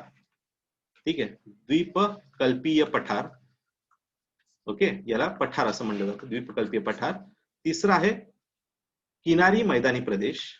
ओके. सॉरी चौथा असेल किनारी मैदानी प्रदेश. हा पण याच्यामध्ये एक ऍड अजून कसं करायचं तुम्हाला, कोस्टल प्लेन प्लस घाट रिजन. प्लस घाट. कोस्टल प्लेन प्लस घाट रिजन, त्याला मराठीत आणि इंग्लिशमध्ये घाटच म्हणतो आपण. ठीक आहे. कोस्टल प्लेन प्लस घाट रिजन, किनारी मैदानी प्रदेश प्लस घाट प्रदेश, आणि लास्ट आहे आयलँड्स, ज्याच्यामध्ये आपण बेट असं म्हणतो ज्याला, बेट. ठीक आहे. क्लिअर इथपर्यंत. उद्या आपण या पार्ट पासून सुरू करणार. याच्यात पण खूप पॉइंट्स आहेत, तर ते पॉइंट्स मला वाटतं उद्यापासूनच सुरू केलेलं बेटर राहील. ठीक आहे. तर आतापर्यंतच्या काही सेशन मध्ये काही क्वेश्चन आहे कोणाचा? Yes. Thank you thank you thank you thank you Sarika. Okay. आहे काही सगळ्यांना समजतंय ना व्यवस्थित, म्हणजे काही प्रॉब्लेम नाही ना? एकदम क्रिस्टल क्लिअर. ओके. म्हणजे मी पूर्ण काय करेल आता इथून याच्या पण नेक्स्ट पार्ट असेल ना, तर थोडस आपण काय करू की एकदम तो भाग समजून घेऊ. म्हणजे बघा कसं असतं, नुसतं फॅक्ट्स बघणं काही गरजेचं, म्हणजे फॅक्ट्स तुम्ही पुस्तकात तुम्ही स्वतः वाचले असते, क्लास कशाला लावला असता. ठीक आहे. जसं की आता नॉर्दर्न म्हणजे हिमालयन पर्वतीय प्रदेश आहे, समजा हिमालय एक्झॅक्टली क्रिएट कसं झालंय, मग तो असल्यामुळे काय फायदा आहे आपल्याला, ठीक आहे, किंवा अजून काय काय फायदे झाले, मग त्याच्यात पण अनालिसिस आपण करणार आहे की मग तिथे कसं ज्याला आपण म्हणतोय की फॉरेस्टचा पार्ट कसा आहे, म्हणजे जे ज्याला आपण म्हणता येईल फॉरेस्ट, म्हणजे तुम्हाला माहिती असेल मी थोडं इंग्लिश वर्ड वापरतो कधी कधी. ठीक आहे, तर फॉरेस्ट असेल किंवा बायोडायव्हर्सिटी कशी आहे, ठीक आहे, किंवा लोकसंख्या कशी राहते, मग तिथे ज्याला आपण म्हणतो की ट्रायबल लोक कसे कसे राहत आहेत, ठीक आहे, मग त्याच्यानुसार तिथलं ऍग्रिकल्चर पॅटर्न कसा बदलतोय.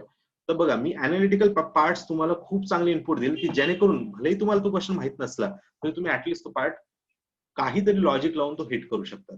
तर हे खूप महत्वाचं आहे, कारण असे बरेच प्रश्न येतील की जे तुम्हाला नॉलेज नसेल त्याचं, ठीक आहे, पण आपलं जर काही लॉजिक्स लावले तर नक्कीच ते तुम्हाला कळून जाईल. ठीक आहे, म्हणजे हे अनालिटिकल पार्ट आपण याच्यामध्ये करून घेऊ आणि तेच खूप महत्वाचं आहे. कोणती एक्झाम मध्ये समजून घेणं, तो पार्ट समजून घेणं हा फार महत्वाचा आहे. ठीक आहे. पाच स्टेट आपल्याच अंडर आहे नुपूर, आपल्याकडेच आहे पाच स्टेट. ऍडम्स ब्रिज, जे काही ब्रिटिशांच्या वेळेस म्हणायचं ऍडम्स ब्रिज, तर ते आपल्याच अंडर आहे. ठीक आहे. त्यानंतर म्हणजे ऍक्च्युली धनुषकोडी ते जाफना म्हणून एक पार्ट, जाफना म्हणजे श्रीलंकाचा पार्ट आहे, तो याला कनेक्ट करणारा ऍडम्स ब्रिज आहे. ठीक आहे, बघू आपण तो. जसं आपण खाली तामिळनाडूला जाऊ, आता प्रत्येक स्टेट तुमचा खूप मस्त होईल एकदम, है ना, प्रत्येक स्टेट बघणार आपण, एकही स्टेट तुमचा असं राहणार नाही की ज्यात तुम्हाला काही माहित नाहीये. ठीक आहे, आपण आता जसं नॉर्दर्न माउंटेन घेणार तसं मग तुमचा पूर्ण जम्मू काश्मीर असेल किंवा उत्तराखंड, हिमाचल, हे सगळ्यांना आपण म्हणजे एकदम व्यवस्थित व्यवस्थित डीप मध्ये हर एक अँगलने आपण चेकआउट करणार. ठीक आहे, म्हणजे कोणता स्टेट राहणार नाही, म्हणजे त्याचा फिजिकल नॉलेज, तुम्हाला त्याचं ह्युमन जॉग्राफीचं नॉलेज, त्याच्यात तुम्हाला रिव्हरचं नॉलेज, फिजिकल जॉग्राफीचं नॉलेज. ओके, तर एव्हरी पॅटर्न म्हणजे इव्हन रेनफॉल पण कसा असेल, या सगळ्या गोष्टी आपण सोबत बघणार आहे, कारण ती एक आयडिया आपल्याला मग कंटिन्यू म्हणजे अनालिसिसने जेवढं बघू तेवढं लॉंग टाइम लक्षात राहील. फॅक्च्युअल मी बघितलं डायरेक्टली तर मग ते थोडे दिवसच लक्षात राहील, नंतर ते परत विसरून जातात. ठीक आहे. ओके, चालेल, ठीक आहे, मग मला वाटतं आजच्या पुरती एवढं ठीक आहे. आय होप सगळ्यांना व्यवस्थित कळालं असेल. ठीक आहे, तर येस नक्की, हा रिव्हिजन साठी येस. सारिका तर युट्यूबला आय थिंक सरांनी अपलोड केले, अरविंद सरांनी, तर तुम्ही तिथे बघू शकतात. आय थिंक काहीतरी पहिले 2-3 लेक्चर अपलोड होतील युट्यूबला, पण त्यानंतर वाटल्यास जर तुम्हाला वाटलंच काही रेकॉर्डेड वगैरे पाहिजे तर मला सांगताल, मग मी टेलिग्राम वरून तुम्हाला शेअर करेन. ठीक आहे.